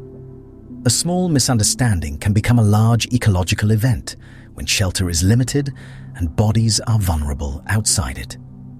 That is why signaling is never trivial. To us, a flash of color may look beautiful and little more. To a mantis shrimp, it may decide whether the next moment remains controlled or breaks open into force. Beauty and function are not separate here. The reef rarely wastes that much. There is another quiet thought beneath all this. We often imagine communication as something obvious, something meant to be broadly noticed. But many ocean messages are narrowcast, aimed at the right eyes from the right distance under the right light.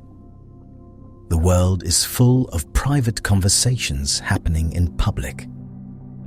The mantis shrimp seems especially shaped for that kind of selective visibility. A bright patch hidden until a limb opens. A body posture legible only from ahead or below. A polarization pattern that may stand out to one receiver and vanish into ordinariness for another. Secrecy, then, may be built not from silence, but from specialization.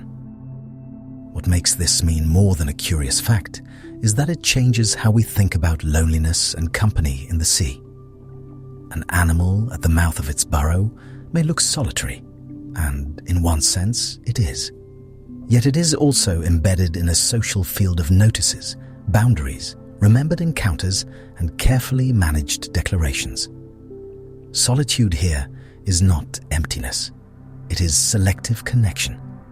By now, the mantis shrimp has become less like a machine of force and more like a keeper of thresholds. It guards, judges, warns, receives, and sometimes permits. The famous strike is still part of its life, but not the whole of it. Much of existence is spent before impact in the subtle work of making oneself known. And that may be the gentlest surprise the animal offers. Beneath the reputation, beneath the speed, beneath the bright bewilderment of its eyes, there is choreography. There are rules, hesitations, and answered gestures. There is a social world conducted in small movements near the sand. The reef grows quieter when seen this way. Not empty, but quieter, because so much depends on patience rather than commotion, on a signal noticed in time, on a posture understood before force becomes necessary. A small body appears at the lip of a hidden home. It turns a little toward the light. Something is said there, and something is understood. For some mantis shrimp, the reef is not only a place to defend, but a place to share. That softens the whole animal at once.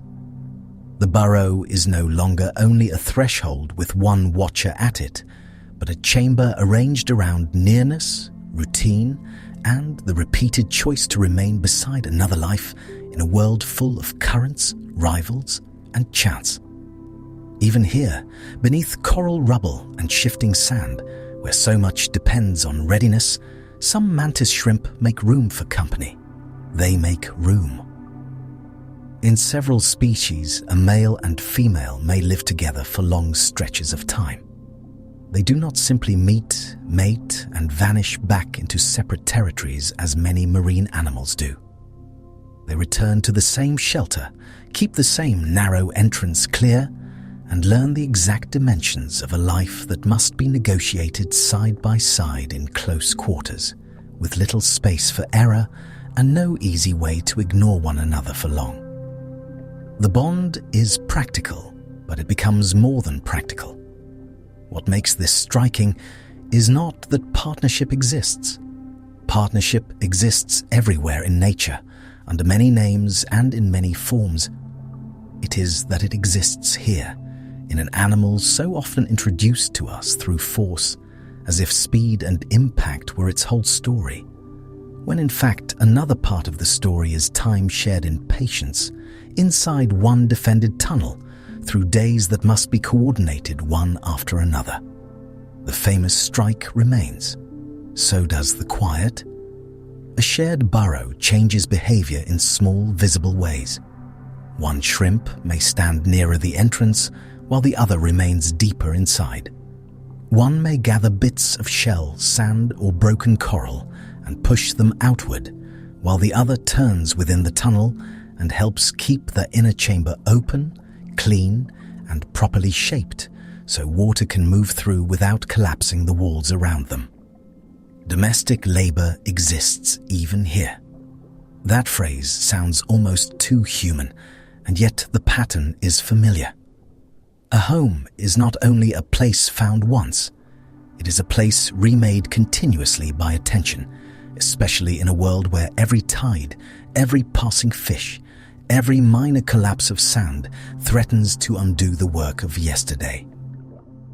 To maintain a burrow together is to live inside a kind of agreement. The agreement must be renewed. These pairs are not all permanent in the same way, and different species live by different rules. Yet, in the species known for longer pair bonds, researchers have watched the same partners remain together through repeated breeding cycles, sharing space and time beyond a single reproductive event.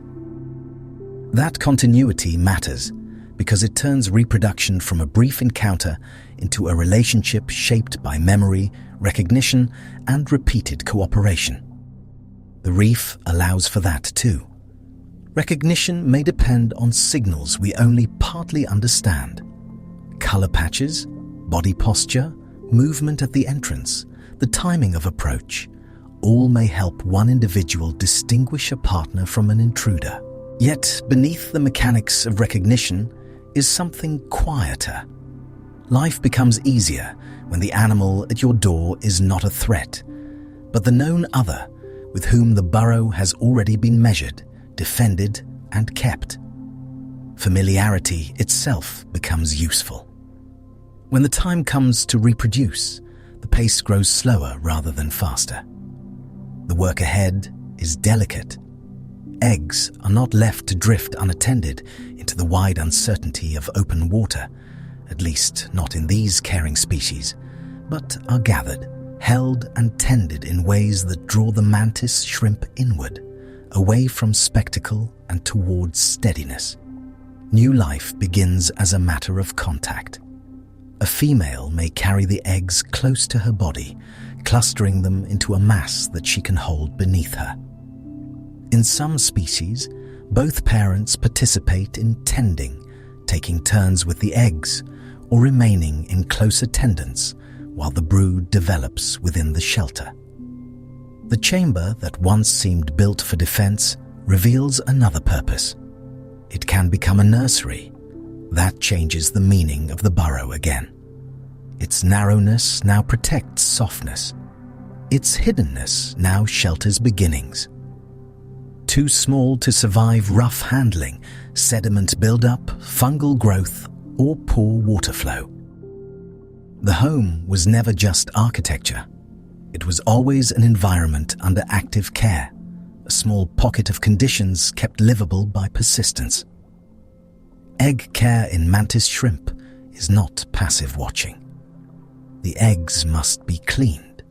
They must be turned or shifted.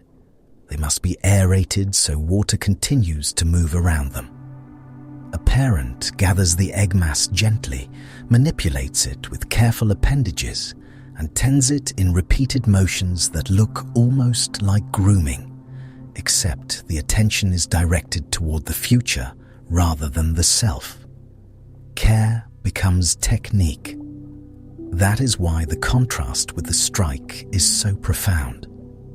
The same body that can release stored force with astonishing speed can also operate in patient, minute gestures measured not in impact but in restraint. Precision does not belong only to attack. It belongs to tenderness as well, and perhaps that is one of the oldest truths in animal life. The structures that protect a body can also be turned toward keeping another body safe.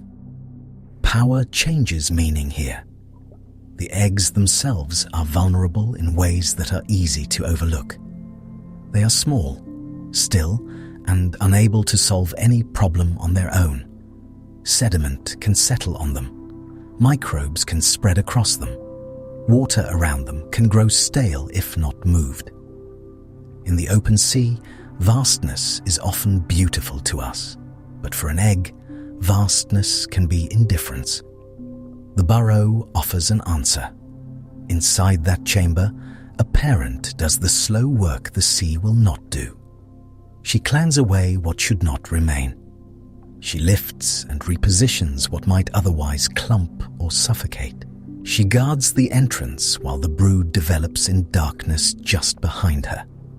And each act is small enough to be missed unless one is willing to watch for a long time, which is often what the most important marine behaviors ask of us.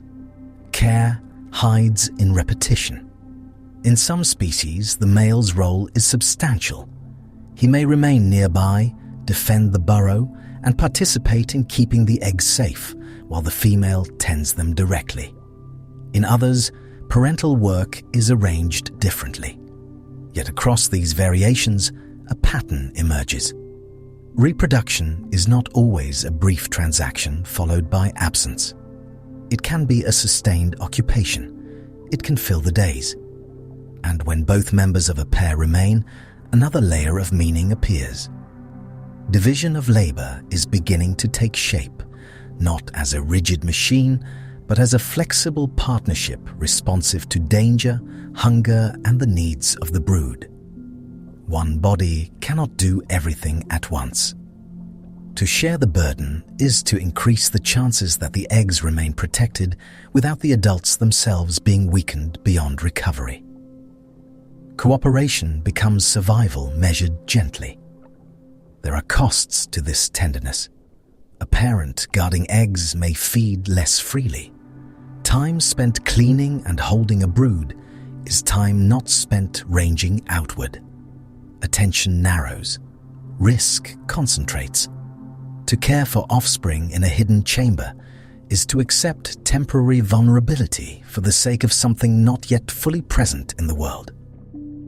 That choice, repeated across generations, is one of the quiet engines of life. Imagine the burrow then at its calmest. Near the entrance, a body held alert but still. Deeper inside, the faint shifting of an egg mass being turned, cleaned, and aerated in darkness where no spectacle reaches.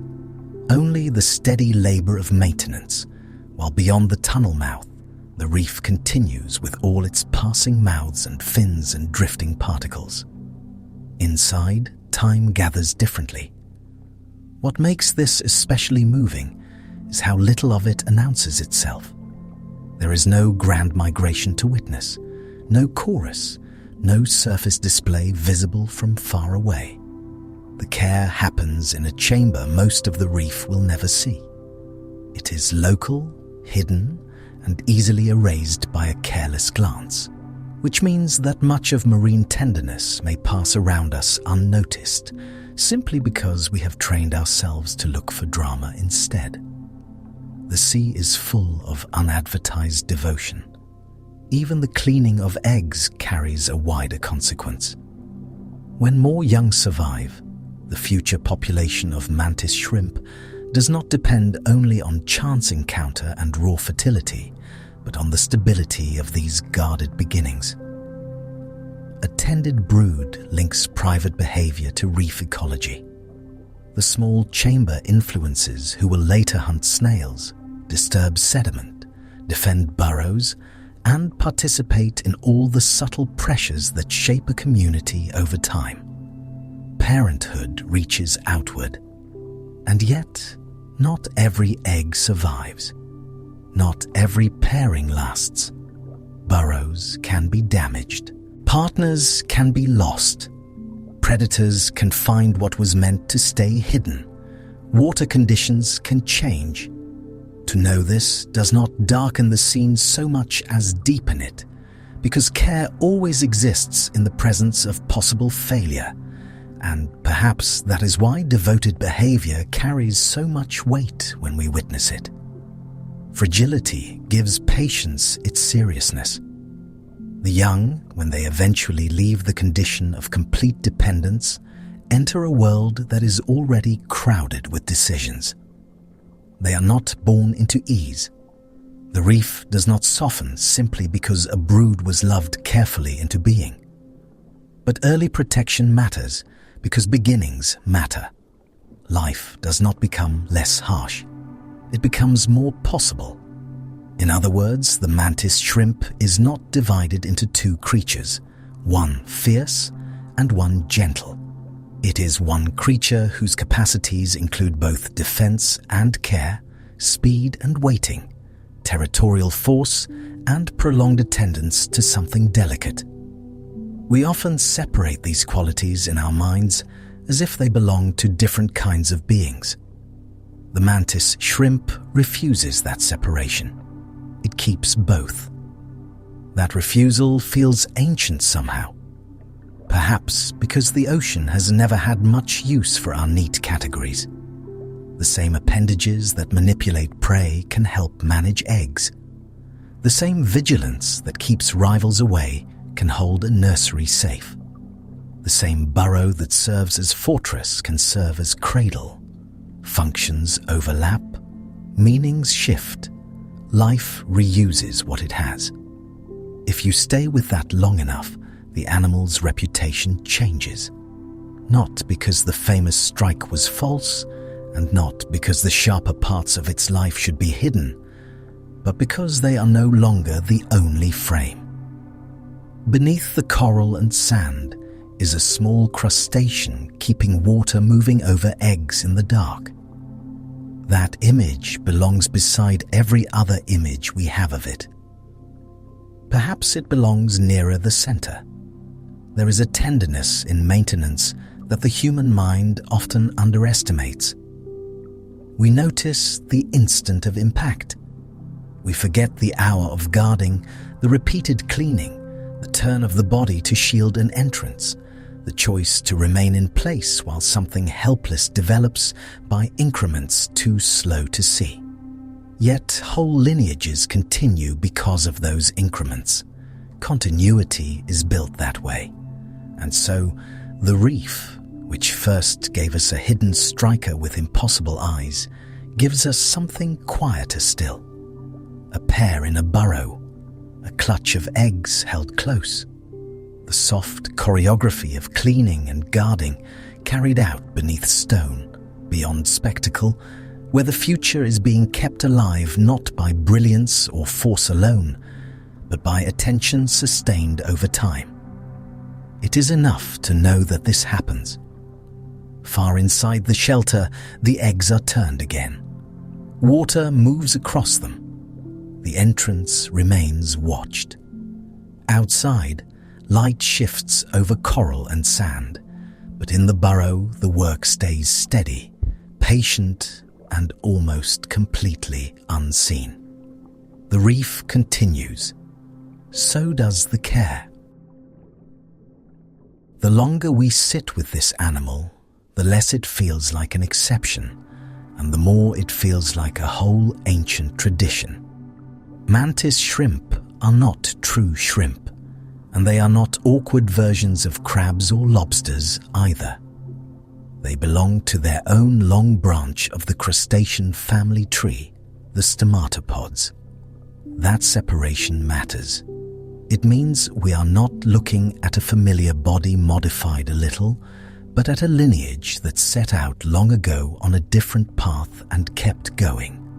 That path reaches back hundreds of millions of years. Early stomatopod relatives were already present in ancient seas, long before reefs looked the way they do now. They lived in worlds where the arrangement of continents was different, where coastlines lay elsewhere, and where many of the animals now common in the ocean had not yet taken their familiar forms. They were not waiting for our attention. They were already being themselves. What makes this so quiet and so profound is that deep time does not preserve many lineages by accident.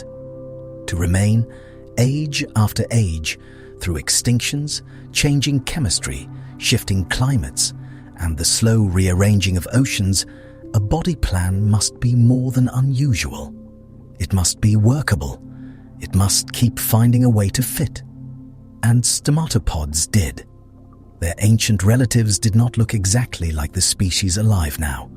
Evolution does not hold still for that long. Forms changed. Limbs altered. Eyes became more specialized. Different branches appeared and disappeared. Yet the broad identity persisted, as though some central idea in this lineage was strong enough to survive revision without losing itself. That is often how old lineages endure, not by resisting change, but by changing around a durable core. The details drift. The principle remains. In the mantis shrimp, that principle seems to involve a life organized around precise sensing, sudden action, and a close relationship with the hard surfaces of the sea floor. It is an old conversation between body and world, a shell bed, a reef wall, a burrow mouth in sand. Even those simple settings begin to feel different when placed against such depth of time. The mantis shrimp at its doorway is not only an individual animal watching the water. It is also the current expression of an ancient experiment, one that has been revised across eras but never abandoned, a way of being beneath the waves that proved again and again that it could endure. Yet when humans first encounter the animal, we often treat it as a surprise or a biological joke. It seems too specialized, too strange, too neatly assembled from impossible parts. A striking limb like a spring-loaded tool. Eyes organized in ways that do not resemble our own. Social signals passing through channels we barely perceive. We call it odd because it does not fit our default categories. In other words, the strangeness may not belong to the mantis shrimp at all. The strangeness may belong to our habit of using familiar animals as the standard for reality. When a lineage diverged long ago and stayed busy solving life's problems in its own quiet way, the result can seem almost fictional to us. But the fiction is in our expectation, not in the creature. This matters because evolution is sometimes imagined as a ladder, with simple forms becoming better ones in a single upward line. Ancient lineages disturb that idea gently but completely. They show that life is less like a ladder than a branching, patient spread of possibilities, with some branches ending, some narrowing, and some continuing in ways that do not lead toward us at all. The mantis shrimp is not behind us. It is beside us. That is a calming thought. It means the sea is not full of primitive drafts waiting to become something more advanced. It is full of completed lives. Each lineage is carrying its own long answer to the problem of existence, shaped by pressures we only partly understand, refined by habitats of shell, stone, silt, and light, and made coherent from the inside even when it looks strange from outside. The stomatopod answer has been a persistent one. Fossils suggest earlier members of the group included forms unlike the living species, with different appendages and different strategies. Some seem to have occupied ecological roles that later changed or vanished. And yet the lineage did not close. It narrowed and specialized through time, arriving not at a final form, but at the set of possibilities still alive in modern seas. Survival here is not a simple story of being strongest. Often, it is a story of being exact enough. Exact enough in body design. Exact enough in timing. Exact enough in how a creature meets the textures and resistances of its world. The mantis shrimp seems shaped by that kind of exactness, where success depends less on size than on perfect alignment between anatomy, behavior, and habitat. That is why ancient persistence can look so delicate. a lineage may continue not because it dominates every setting, but because it fits one setting with remarkable fidelity. The mantis shrimp belongs to a world of burrows, thresholds, shells, rivals, mates, shadows, flashes, and patterned light. Take that world seriously, and the animal no longer seems excessive. It seems precise. Every unusual feature becomes part of a long, coherent sentence written in reef conditions. And reefs themselves have changed greatly over time. Entire communities have risen and fallen. Different kinds of shelled animals have flourished. Coral systems have expanded, retreated, and rebuilt. Predators and prey have altered each other's futures across millions of years. Through all this, stomatopods continued to take part in the dialogue between hardness and perception, between shelter and exposure, between waiting and release. There is something almost literary about that continuity. Not because nature writes stories, but because some motifs return. Shell and light, surface and signal, stillness and suddenness, generation after generation, in waters warm and shallow enough for these dramas, the same old elements remained available for recombination. The lineage kept answering them. What makes this especially moving is that ancient does not mean unchanged in spiritless repetition. It means tested. It means that many versions were tried and only some continued. The living mantis shrimp carries not only its own traits, but the silent absence of countless forms that did not persist.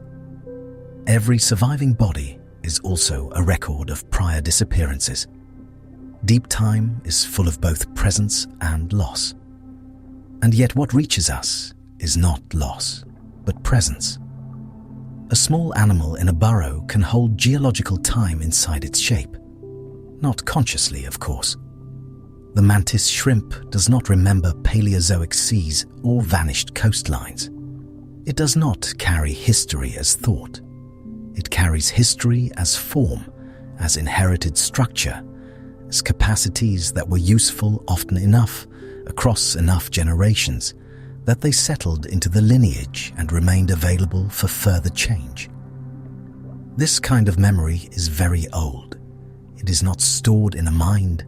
It is stored in continuity. When we look at creatures with such deep roots, we are sometimes tempted to call them living fossils. The phrase sounds respectful, but it can be misleading. A fossil is fixed. A living lineage is not. The mantis shrimp is not an ancient relic preserved unchanged under glass. It is a present tense animal, fully modern in the only sense evolution recognizes, alive now, adjusted to now, still participating in the ongoing experiment. That distinction matters. It lets the animal stay vivid. It also reminds us that age and adaptations are not opposites. The oldest lineages still with us have survived precisely because they continued changing, even while keeping some recognizable thread of identity. Persistence in nature is rarely stubborn stillness. More often, it is flexible faithfulness to a successful design. And perhaps that is why the mantis shrimp feels so difficult to place in the imagination. It is both ancient and immediate. It belongs to a lineage that began far back in oceans unlike our own, and yet it remains entirely at home in the present reef, reading today's light, today's motion, today's small disturbances in sand. Deep time has not made it abstract. Deep time has made it exact. The reef around it is full of newer stories layered over older ones. Fish lineages diversified, corals built and broke, snails coiled, crabs radiated into many forms. Meanwhile, this separate crustacean branch continued, patient and distinct, not becoming the others, not merging into a broader familiar type, but retaining its own strange grammar of life. It is one more reminder that diversity in evolution is not decoration. It is the method. Life keeps many methods. Some become wings, some become roots, some become shells, ink, venom, echolocation, migration, symbiosis, schooling, song. And some, in a quiet burrow beneath reef rubble, become a body that meets the world through an ancient blend of exact perception and swift decision, held within a lineage old enough to make human categories feel recent and a little thin. That can soften the mind. We spend much of our lives surrounded by things made on human timescales: tools, roads, rooms, messages, schedules. Even our histories can feel brief and crowded. An animal from a lineage this old changes the pace of thought. It asks us, without asking, to consider duration not as a number, but as a condition, as something lived through by generations beyond counting, each one brief, the pattern enduring. A single mantis shrimp lives its small local life. The lineage drifts on. There is a tenderness in that scale difference. The individual is vulnerable, bounded, temporary. The branch is ancient, persistent, still unfolding. One lifeguard's eggs repairs a burrow, reads the water near its entrance. Across ages, the larger pattern continues through other bodies, other shores, other reefs under moons no human saw. Continuity is made from briefness. That may be one of the sea's oldest truths, and it settles something in us to notice it. We do not need to make the mantis shrimp symbolic. It is enough to let it remain itself, a survivor from a deep and separate lineage, living in a world of shell and light, carrying forward a way of being that has already crossed distances in time almost too large to feel. The fact is restful partly because it does not ask anything from us. It simply exists. Beneath familiar names, the ocean keeps these distant branches alive. They move quietly through habitats that seem ordinary until time opens beneath them. Then even a small animal at the mouth of a burrow begins to feel immense in another sense. Not large in body, but large in duration, large in inheritance, large in the number of vanished dawns behind it. And still it waits. Still the eyes turn. Still the body settles near the entrance. Still the ancient branch continues through the ordinary work of being alive one more night in the reef, neither announcing its age nor needing to. Time has already entered the shape. The water holds it gently. The lineage goes on. The water is colder here, not in temperature alone, but in feeling. We have drifted far enough into this quiet subject that warmth from the familiar world has begun to thin, and what remains is a larger question. Not what the mantis shrimp is, but what its existence asks us to notice about perception itself. It asks gently. We speak often as though seeing were simple. Light enters the eye, the brain arranges it, and the world appears.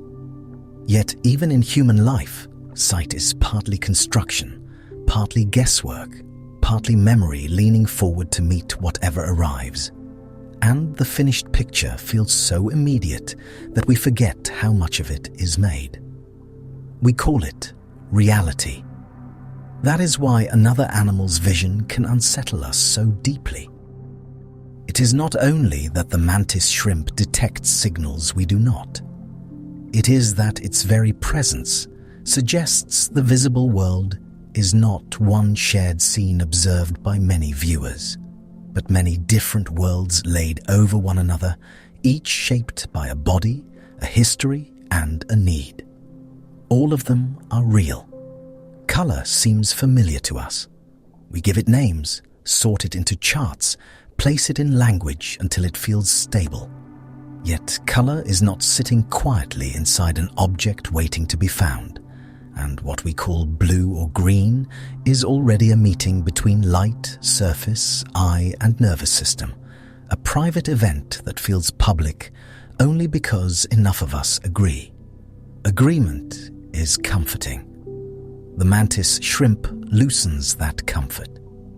Its visual system receives kinds of information that do not map neatly onto ours, and so we stand at the edge of description, able to name wavelengths and structures, but not the finished experience, not the inward result, not the felt quality of a world arriving through senses arranged so differently. Language grows thin there. What makes this so calming, in a strange way, is that the limit is honest.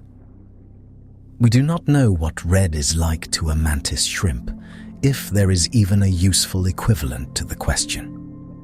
We do not know how polarized light appears, whether it appears as an added texture, a directional shimmer, a separate category, or something with no human comparison at all.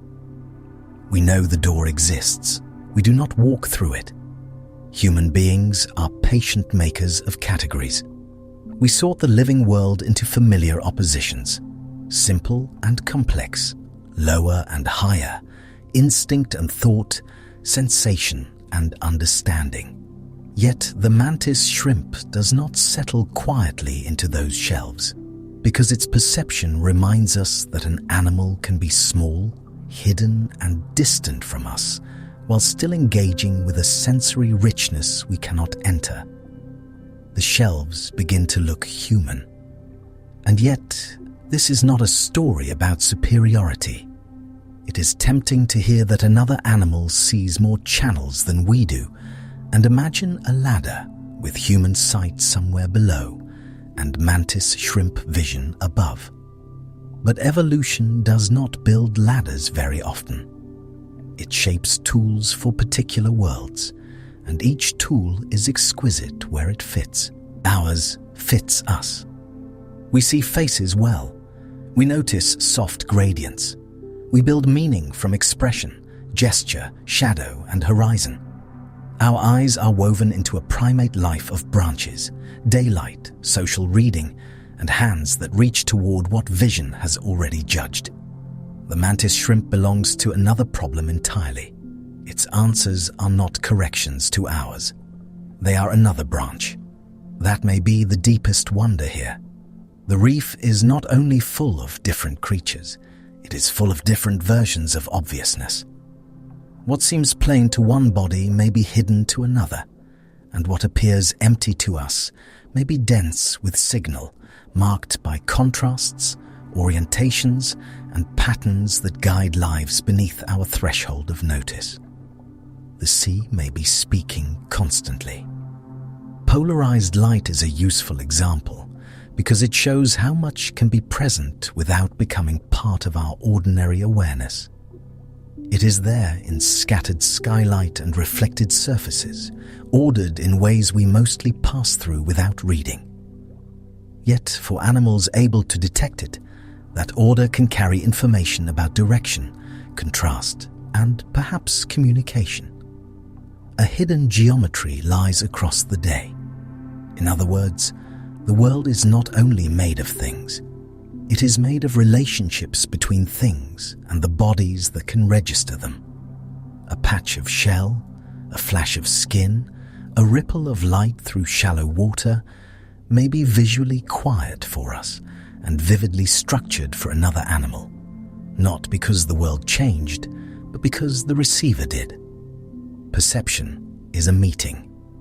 This has philosophical weight, though it arrives softly. We often imagine reality as a finished scene and perception as a window. But a better image may be tuning. Each nervous system draws certain patterns out of the vastness and lets others remain silent, and what emerges becomes a workable world. Enough to feed, mate, avoid danger, return home. Enough is everything. That word matters. Enough.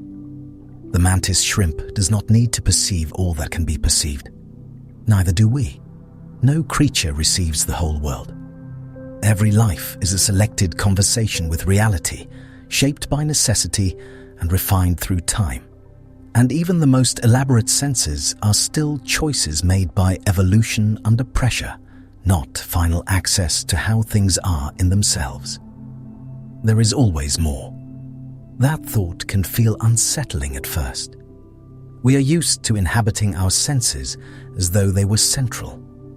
Yet, after the first small dizziness passes, another feeling can settle in. Relief, perhaps. We were never meant to hold the total world in mind. We were meant to move through one portion of it well enough to live, love, remember, and rest. Partial knowledge is natural, and so the mantis shrimp becomes less a champion of extreme seeing and more a quiet argument against sensory arrogance. It does not mock us. It simply exists, carrying a visual life that exceeds our metaphors. And by doing so, it reminds us that the universe has always been larger than the slice presented to human nerves. The correction is gentle. There is humility in that, but not humiliation. Humility of the best kind does not shrink the world into disappointment. It enlarges it. It lets the reef become vaster than the eye alone, layered with hidden channels of brightness and pattern, with messages traveling in forms we do not receive, with surfaces that are never only what they seem. The unseen becomes peaceful. Imagine standing in a room all your life, certain you know its shape, and then learning that others have lived there too, hearing notes you cannot hear, and seeing marks that never reached your eyes. The room has not betrayed you. It has simply been more complete than your share of it. This is a quiet kind of abundance. What makes this especially moving in the case of the mantis shrimp is its scale. Such a small animal, such a tucked-away life. It waits near a burrow entrance, half hidden among rubble and sand, and within that compact body unfolds a perceptual arrangement that sends our grandest assumptions gently drifting off course. Vast questions do not always arrive in vast forms. That pattern appears often in nature. Human beings have a habit of associating significance with size, noise, or nearness to ourselves. Yet some of the most profound revisions to our thinking come from beings that do not resemble us and do not announce themselves. A reef creature only a few inches long can quietly reopen the oldest philosophical question of all. What is the world like? Not what is the world like for us, just what is the world like? We cannot answer that directly. We answer only from within our own instruments, our own narrow band of sensitivity, our own bright little strip of the electromagnetic sea. Science helps by extending those instruments, by measuring what the unaided body cannot. But measurement is not the same as experience, and there remains a soft distance between detecting a signal and inhabiting its meaning. The distance stays, yet that distance is not failure. It may even be a form of respect. To admit that another creature's inner world cannot be fully translated into ours is to let it remain itself. We describe, compare, infer, and wonder, but we do not have to flatten every difference into human terms before it becomes worthy of attention. Mystery can be a precise response, and this shifts something in the way we think about consciousness as well. If an animal can occupy a sensory world so unlike our own, then awareness itself may be far less standardized than we prefer to imagine. Conscious life may not be one familiar candle burning in many skulls, brighter here and dimmer there. It may be many kinds of flame, some steady, some strange, some impossible to picture from outside. The mantis shrimp does not solve that mystery. It deepens it. It asks whether consciousness is always tied to the categories we feel at home in, or whether there are ways of being awake inside the world that have no good translation into the language of human sensation. A mind may be shaped by what a body can detect, change the senses, and perhaps the felt world changes with them. That possibility opens outward without end.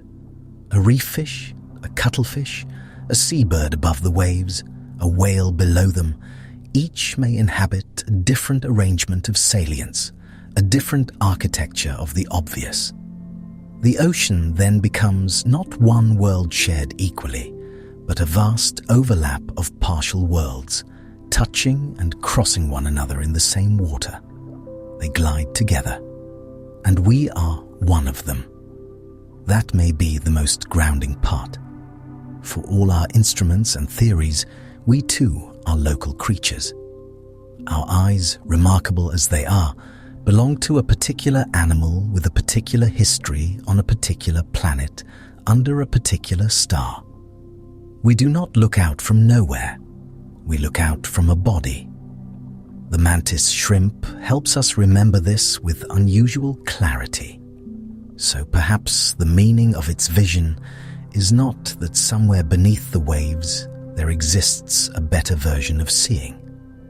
Perhaps it is that reality has always been more generous than any single form of life can gather, and that every creature moves through an edited brightness, taking what it can, leaving the rest untouched in the dark. The dark is full, and there is something restful in finally allowing that. The world does not need to become fully known tonight. It does not need to reduce itself to the portion our senses can hold. It can remain wider, quieter, and more layered than we are, while the mantis shrimp keeps watch in its small doorway, reading patterns in the water that do not belong to us. It reads and waits. Beneath that thought, the mind can soften, not into certainty, into room. Somewhere on the reef, light is falling across shell, sand, coral, and the patient face of a hidden animal. We can name only part of what is happening there. The rest remains distant, strange, and perfectly real. That is enough. The water is colder here. Not colder in any dramatic sense, but in the way deeper thought can feel cooler than first astonishment, as if the mind has drifted down a few quiet meters and found a layer where everything slows. Seen this way, the mantis shrimp becomes more than a list of impossibilities. It becomes a way of living in miniature, small but not slight. There is something steadying in that distinction, because we often mistake size for significance, and the mantis shrimp keeps refusing that habit by being local in scale and immense in implication. It lives in a space that may be no wider than a hand, yet within that narrow stretch of sand or coral rubble, it becomes defender, builder, watcher, partner, parent, interpreter of light, and sudden force. A whole kingdom can exist in a few inches of reef. It can. That is why the burrow begins to feel like more than shelter. A burrow is a hole, yes, but it is also a border, and borders create meaning. Inside is the chamber shaped by repeated care, the place where the body fits, where eggs may be tended, where rest becomes possible. Outside is the moving, uncertain world of currents, neighbors, rivals, prey, and all the unreadable signals passing through water and light. The threshold between those two realms is very small. It matters. What makes this so interesting is not power alone, but power attached to place. The mantis shrimp does not roam the reef like a wandering emblem of strength. It settles. It learns the grain of the nearby sand, the angle of the entrance, the familiar traffic of shadows, the way morning and evening alter the brightness around the door. Its life suggests that mastery is sometimes intimate rather than expansive. To know one place very well may be its own kind of grandeur. Humans often imagine sovereignty as distance. A ruler stands above, removed from ordinary life, surveying a vast territory from somewhere high and separate. Yet the mantis shrimp offers a quieter model, one in which authority is not height, but closeness, not empire, but exactness, not command over much, but complete attention to little. It governs by staying near. It governs by noticing. And noticing here is almost everything.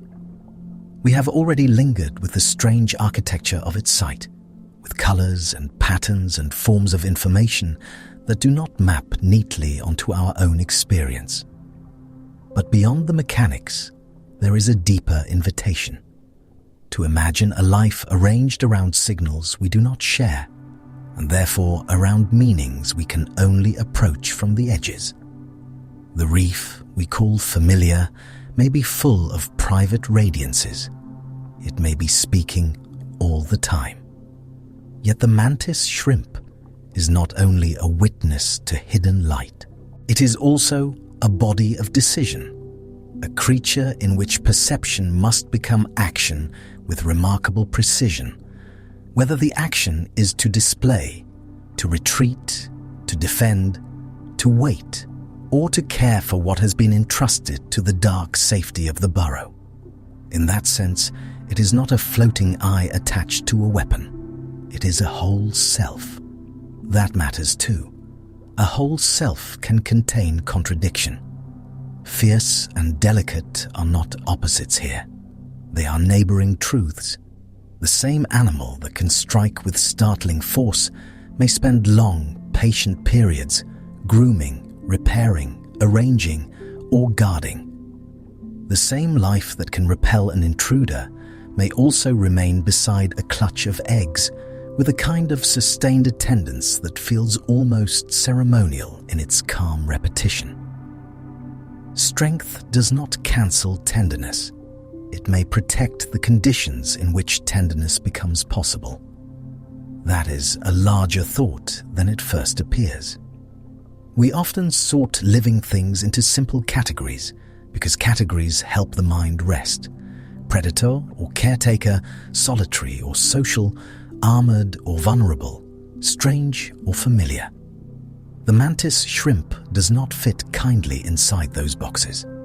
It asks to be understood as a being whose alertness serves many purposes, whose force is part of a larger way of maintaining a life, a home, and sometimes a bond. It resists simplification. And perhaps that is one reason it stays with people once they learn of it. Not only because it punches so quickly or sees in ways we cannot, but because it troubles the easy stories we tell about what small creatures are allowed to be. There is a lingering tendency in human thought to treat tiny lives as simple lives, as if minuteness of body must mean minuteness of world. Yet a tide pool can hold a cosmos, and a burrow can hold a biography. The scale is small, the life is not. In other words, the mantis shrimp is local without being limited. Its radius may be narrow, but within that radius it engages with a remarkable density of reality. Light arrives layered. Neighbors are read through movement and posture. Territory must be maintained. Threats appear suddenly. Opportunities vanish quickly. Care requires repetition. The surrounding reef is vast, but the meaningful reef is the reef immediately around the body. Perhaps that is true for many lives. There is something almost comforting in that. Not because the mantis shrimp lives an easy life. It does not. But because it lives a bounded one, and within those bounds it becomes highly, even beautifully complete. It does not need the whole ocean in order to express the full strangeness of its nature. A few chambers, a threshold, a ring of water, a field of light, and the old patient work of remaining alive are enough to bring its being into focus. Enough is a profound word. Yet enough is not the same as ordinary. If anything, the mantis shrimp suggests that the ordinary is where the most distant forms of wonder often settle. Not in spectacle, though spectacle is there, but in repetition, in the daily returning to the same doorway, in the maintenance of the same hidden room, in the same surrounding water, read again and again, never quite identical, always carrying a slightly different arrangement of clues. The extraordinary may be a routine seen clearly. That idea reaches beyond this one animal. When we meet a creature through records and superlatives, it can seem made of its most dramatic moments, as if its life were nothing but the strike, the color, the impossible eye. But no animal lives inside its headlines. The mantis shrimp spends most of its existence in intervals, in pauses, in modest acts of adjustment and attention, in the long quiet between events. So do we all.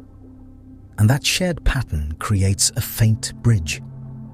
Not a claim that its mind is like ours, not a softening of its difference, only a recognition that life across many forms is often built less from peaks than from maintenance, less from display than from return. One keeps the burrow in order, one responds to changes, one protects what must be protected, one endures by remaining in relationship with a small world. There is dignity in that rhythm. What makes the mantis shrimp feel almost regal then is not drama alone. It is composure. Even the word sovereign feels useful only if we empty it of crowns and banners and leave behind a quieter meaning. A being fully itself within the limits of its existence, not asking to become something else, not imitating a larger animal, not aspiring toward human ideas of complexity, but expressing an ancient design with such completeness that it seems to answer only to the reef, to time, and to the requirements of its own body. It is not pretending. It is exact, and exactness can be beautiful. There is beauty in flamboyant fins and sweeping migrations, but there is another kind in precision held close, hidden beneath ledges and among broken coral where almost no one is looking. The mantis shrimp belongs to that second beauty. It does not ask the sea to make room for a grand performance. It makes a life in secrecy, and that secrecy glows. Perhaps this is why the animal can feel both familiar and distant at once. Familiar because it has a home, a boundary, a way of keeping watch, a capacity for repeated care.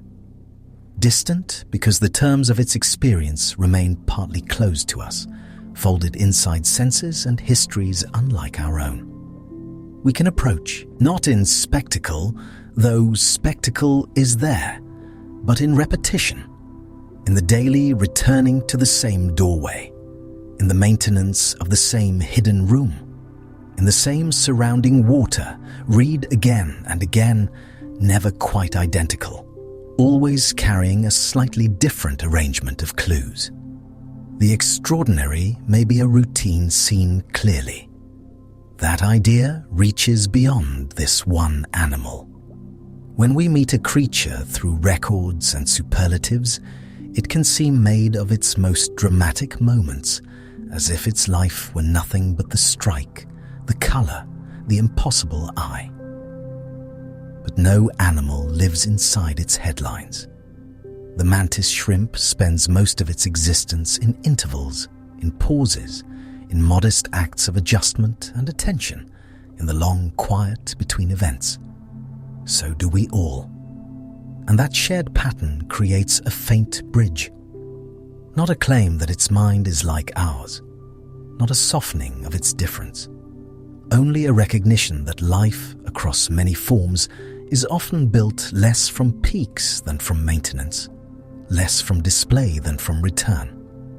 One keeps the burrow in order. One responds to changes. One protects what must be protected. One endures by remaining in relationship with a small world. There is dignity in that rhythm. What makes the mantis shrimp feel almost regal then is not drama alone. It is composure.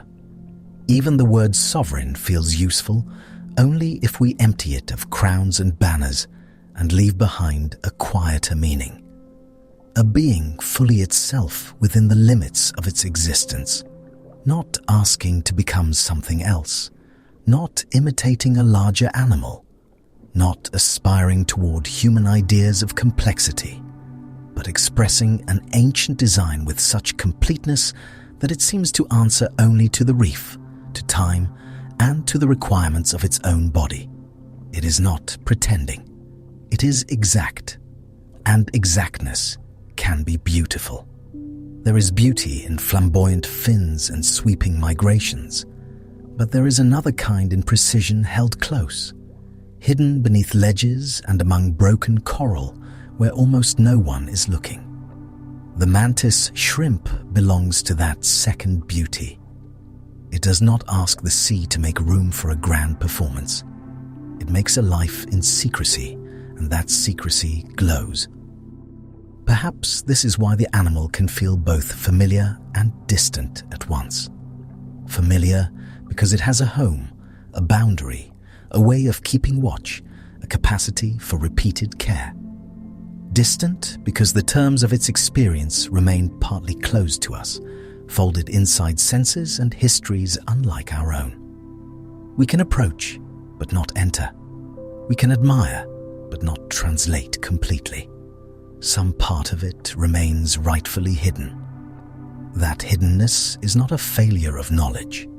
It may be one of knowledge's most patient endings. To know another life well is sometimes to arrive not at possession, but at reverence. Not at the feeling that everything has been explained, but at the quieter realization that explanation has edges. And beyond those edges, something living continues in its own terms. The mantis shrimp waits there, beneath our categories, beneath our metaphors, beneath the easy confidence that seeing is the same as understanding. It keeps its distance. And yet, distance does not prevent intimacy of attention. We may never know what the reef looks like from within its strange visual world, or what it is like to inhabit that exact marriage of vigilance, force, and care. But we can still sit near the fact of such a life and let it alter the scale of our thinking. Smallness need not mean simplicity. Hiddenness need not mean insignificance. Softness and power may arrive in the same body. A narrow territory may contain a vast existence. The reef has many rulers of this kind, not rulers by dominance alone, but by fidelity to place, by deep fit between body and world, by the quiet authority of creatures that belong so completely to their conditions that they seem to define a corner of reality simply by inhabiting it. The mantis shrimp is one of these. It holds its patch of sea with total seriousness. It does so without noise. That quiet feels important now. After all the impossible machinery of spring-loaded limbs, after all the layered light and ancient lineage, after all the reasons this animal seems almost over-designed for wonder, what remains is strangely simple. A small living being at the mouth of its burrow, aware, prepared, settled into the exact life available to it. No summary improves that image. It is already complete.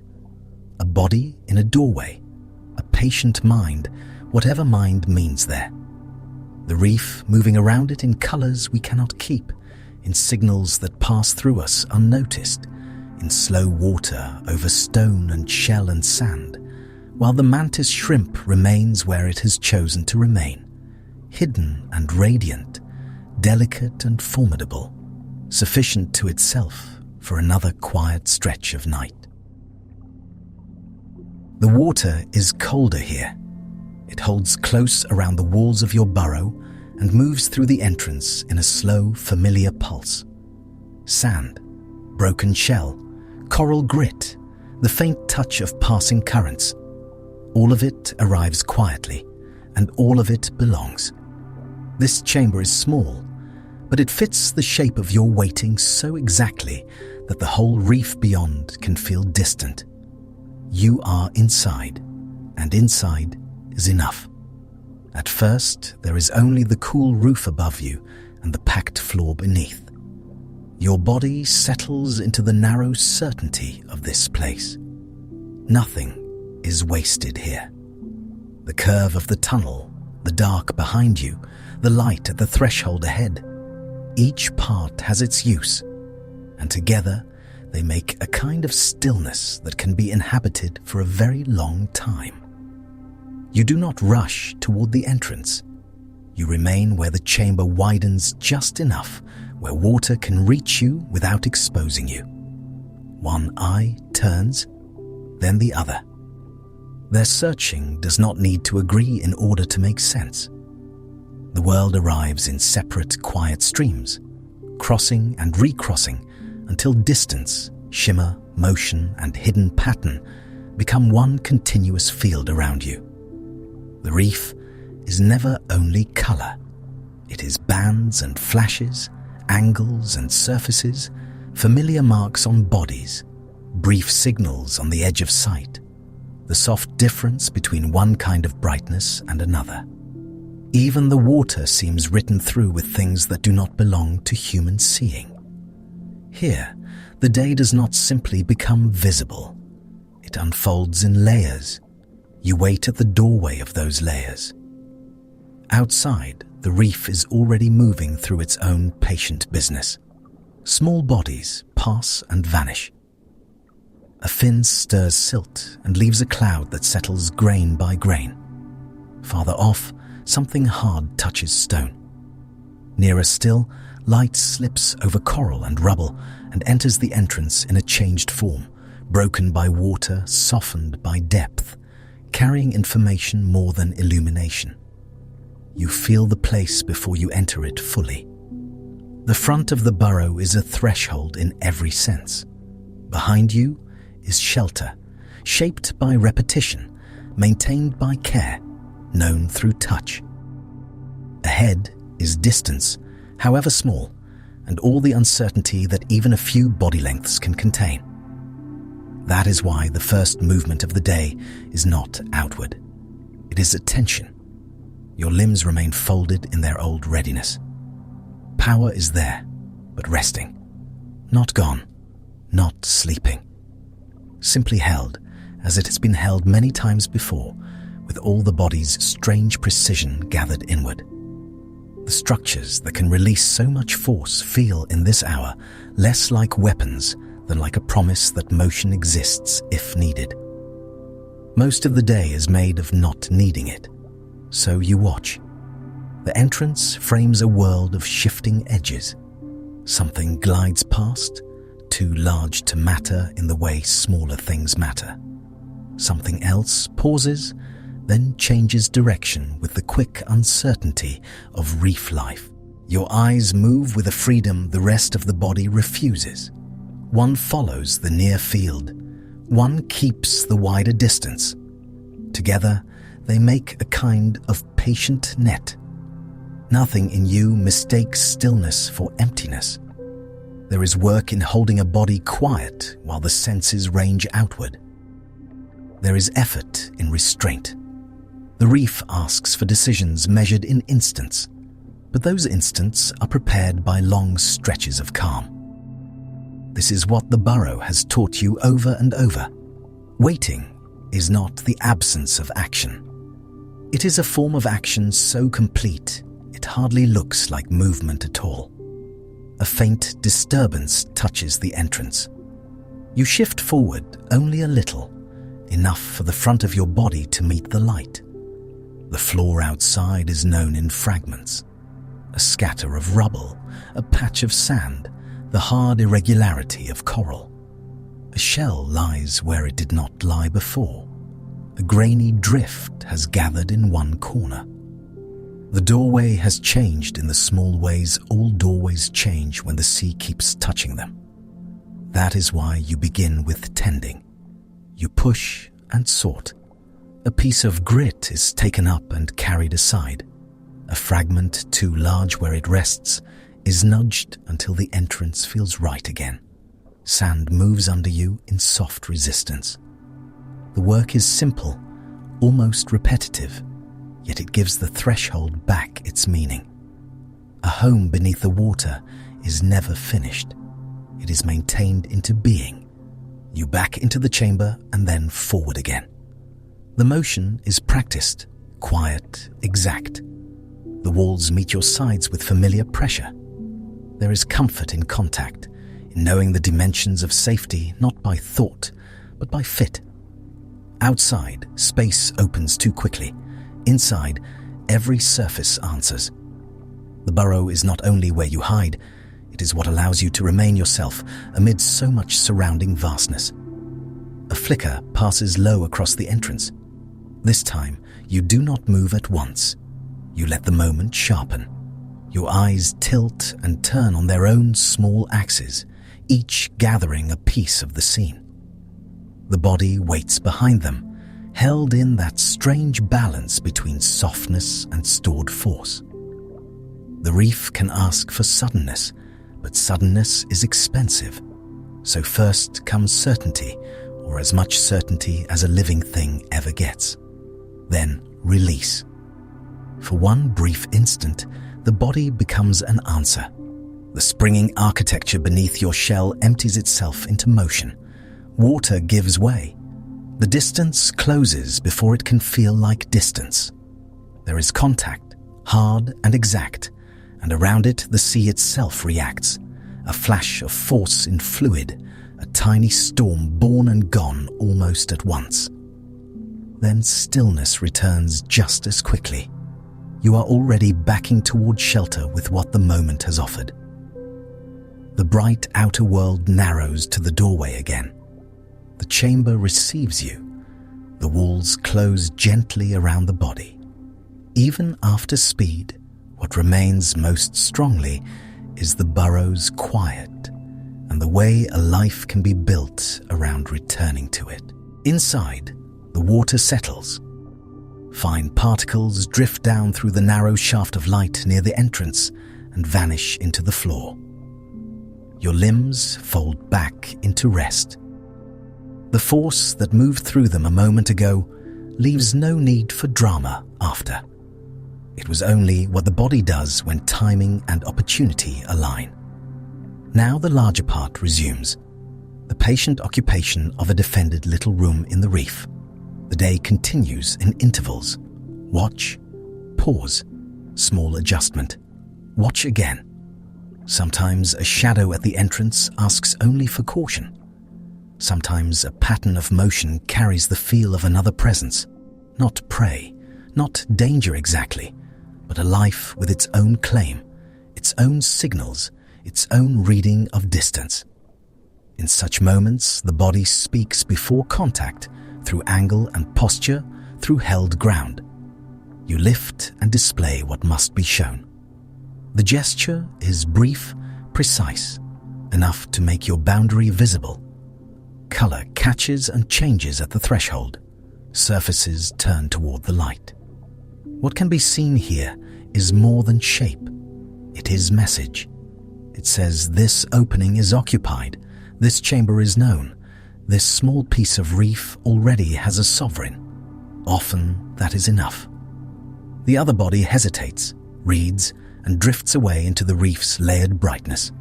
No strike, no chase. Only an exchange carried by motion and visible sign, then distance again. Much of life is spared from collision by recognition, and there is something quietly elegant in that. To be seen correctly can prevent force from ever being needed. When the water grows gentler, another rhythm enters. The chamber holds not only you, but also the slow work of care. You turn within the close space with deliberate attention, touching, cleaning, keeping order where softness depends on vigilance. The movements are small. Their meaning is not. Fierce bodies can perform tender labor without contradiction. In this hidden room, they belong together. You remain with that task for a long while. Outside, the reef brightens and dims in patterns made by current, clouds above, moving bodies, shifting angles of sun. Inside, the work is more intimate. The doorway matters less for a time. What matters is what has been entrusted to the chamber and to your patience. Here, the great powers of your body become gentle enough for almost weightless things. And so the hours pass, not as a story would tell them, with constant event, but as reef time is actually lived, in pulses, in checks, in intervals of pure attention. There are moments of outward motion. There are longer moments of staying. The body alternates between readiness and rest so often that the two begin to seem like neighboring forms of the same state. You are prepared. You are calm. The light shifts. What entered the burrow in the earlier part of the day as a pale, angled brightness now arrives lower, softer, more golden where the water allows gold, more muted where coral and sand break it apart. Familiar objects outside lose some sharpness. Edges grow quieter.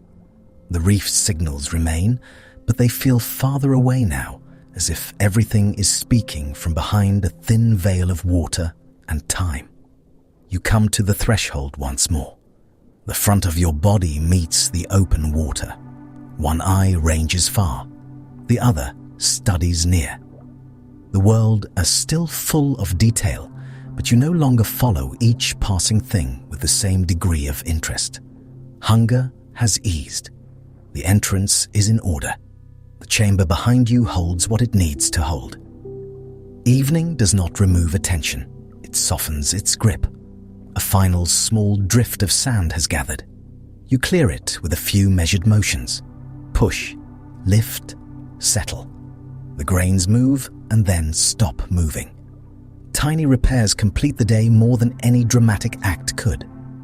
The reef erodes, accumulates, shifts, and presses inward without rest. To live here is to answer with maintenance, with repetition, with the modest dignity of keeping one small place intact against continual change. Then you retreat a little deeper, not far, just enough that the entrance becomes frame rather than road. Outside, bodies still pass from time to time, but they no longer call to you. The water cools by degrees too small to notice all at once and easy to feel over time. The chamber grows darker behind you first, then around you, then finally ahead at the threshold. Your eyes continue their quiet turning. Even in dimness, they search in the way they know. Yet the searches shorten. The pauses between them lengthen. Patterns that earlier demanded interpretation now slide by without consequence. A day can be rich with information and still end in release from needing to answer it. The reef does not stop. You simply withdraw from its questions. The body lowers. Limbs fold close. The hard architecture of stored power becomes, for now, only structure, only shape at rest. Nothing is being prepared. Nothing has to happen. The burrow holds. Water enters and leaves in a slow exchange, touching you with the same patient hand each time. The floor beneath is firm. The roof above is near. You are enclosed on every side that matter asks to be enclosed. This closeness is not confinement. It is relief. After the wide, signal-filled complexity outside, the chamber offers reduced choices, and reduced choices can feel like peace. Here there is no need to track every flicker, no need to decide among distances. The world has narrowed to cool walls, a dark interior, and the faint changing square of the doorway. Small worlds can be vast enough when they fit the life within them. Night draws over the entrance. What remains visible is fragmentary now. A passing shape becomes only interruption. A gleam becomes only a brief line, and then nothing. The currents continue their ancient, indifferent work, carrying traces from elsewhere, brushing the threshold, leaving and returning. You no longer lean toward them. You let them move around your stillness.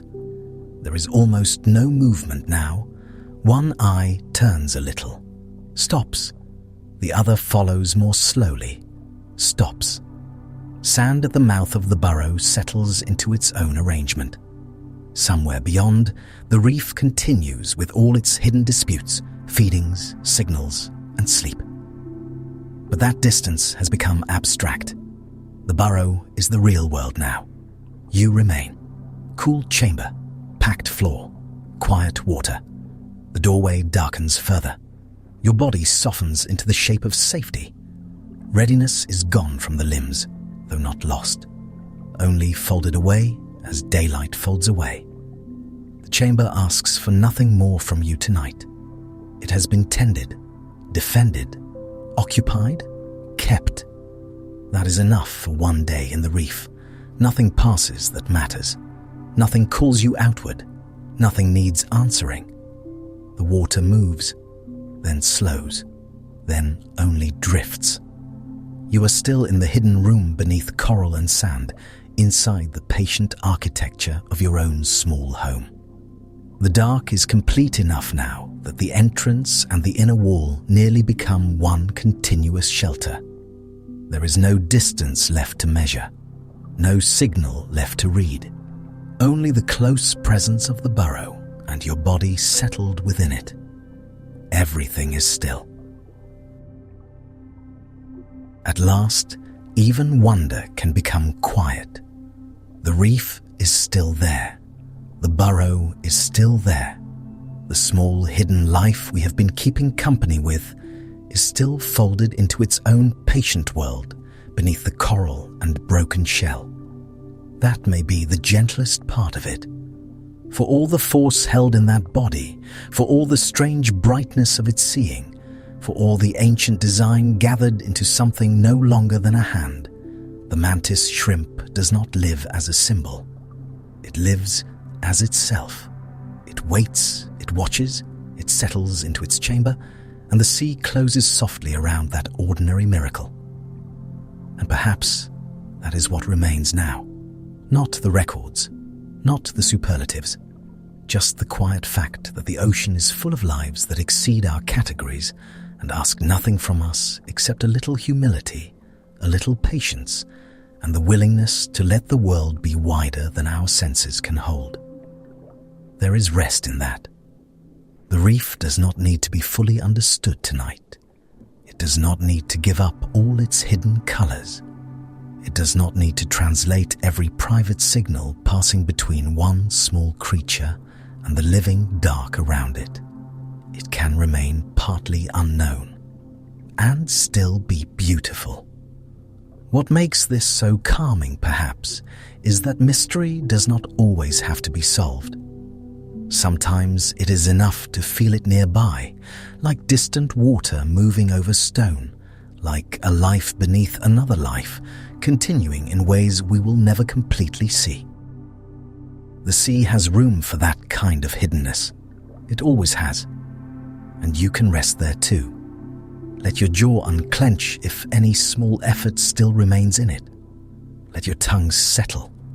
Let your hands rest open or half open, with nothing to hold and nothing to keep ready. There is nowhere to be now. Let the weight of your body be plain and simple. Let it be heavy in the kindest way. Let the surface beneath you do all the holding, while you give up the last little work of carrying yourself. You do not need to do that anymore. If thoughts are still moving, let them move slowly. Let them drift past without arrangement. They do not need to form a clear picture, and they do not need to arrive anywhere before morning. They can simply loosen. They can simply dim. Somewhere far from here, beneath warm water and the familiar architecture of reef and rubble, a mantis shrimp remains in its chamber or near its threshold, part of a world that has been going on quietly for longer than any human watching. It is not performing its strangeness. It is simply living inside it, the way all creatures live inside the forms time has given them. And that feels important, because the world is not made only of what we notice first. So much of it is hidden in plain sight. So much of it is small, guarded, soft-bodied, alert, solitary, ancient in its pattern, and complete without our understanding. In other words, the reef has not grown simpler in the dark. It has grown deeper. As vision falls away, another kind of knowing takes its place, quieter and less certain, but perhaps closer to truth. We are not here to master it, only to be near it for a while. Now let your eyes be heavy, if they are not heavy already. Let them rest in their own darkness. There is nothing more to follow, nothing more to keep track of, no image that must be held in focus. The night can hold the rest. Your breathing can do whatever it is doing. Your body already understands how to settle. It has been moving in that direction for some time now, gently and without instruction, like sand sinking back after a small current passes. That is enough. The mantis shrimp returns to the reef now, not as a marvel to be explained, but as a presence, a small sovereign, a hidden neighbor, a reminder that life keeps making forms both strange and fitting, delicate and powerful, familiar in their needs and distant in their experience. And then even that thought can soften. You do not need to hold on to the reef. You do not need to hold on to the animal. You do not need to remember any of this clearly. Let it all grow a little farther away. Let the colors fade into dark. Let the burrow close gently in the mind. Let the ancient water become only water again, vast and quiet, and still beyond measure. There is nothing required of you now, no conclusion to reach, no final understanding to carry, only rest. Good night.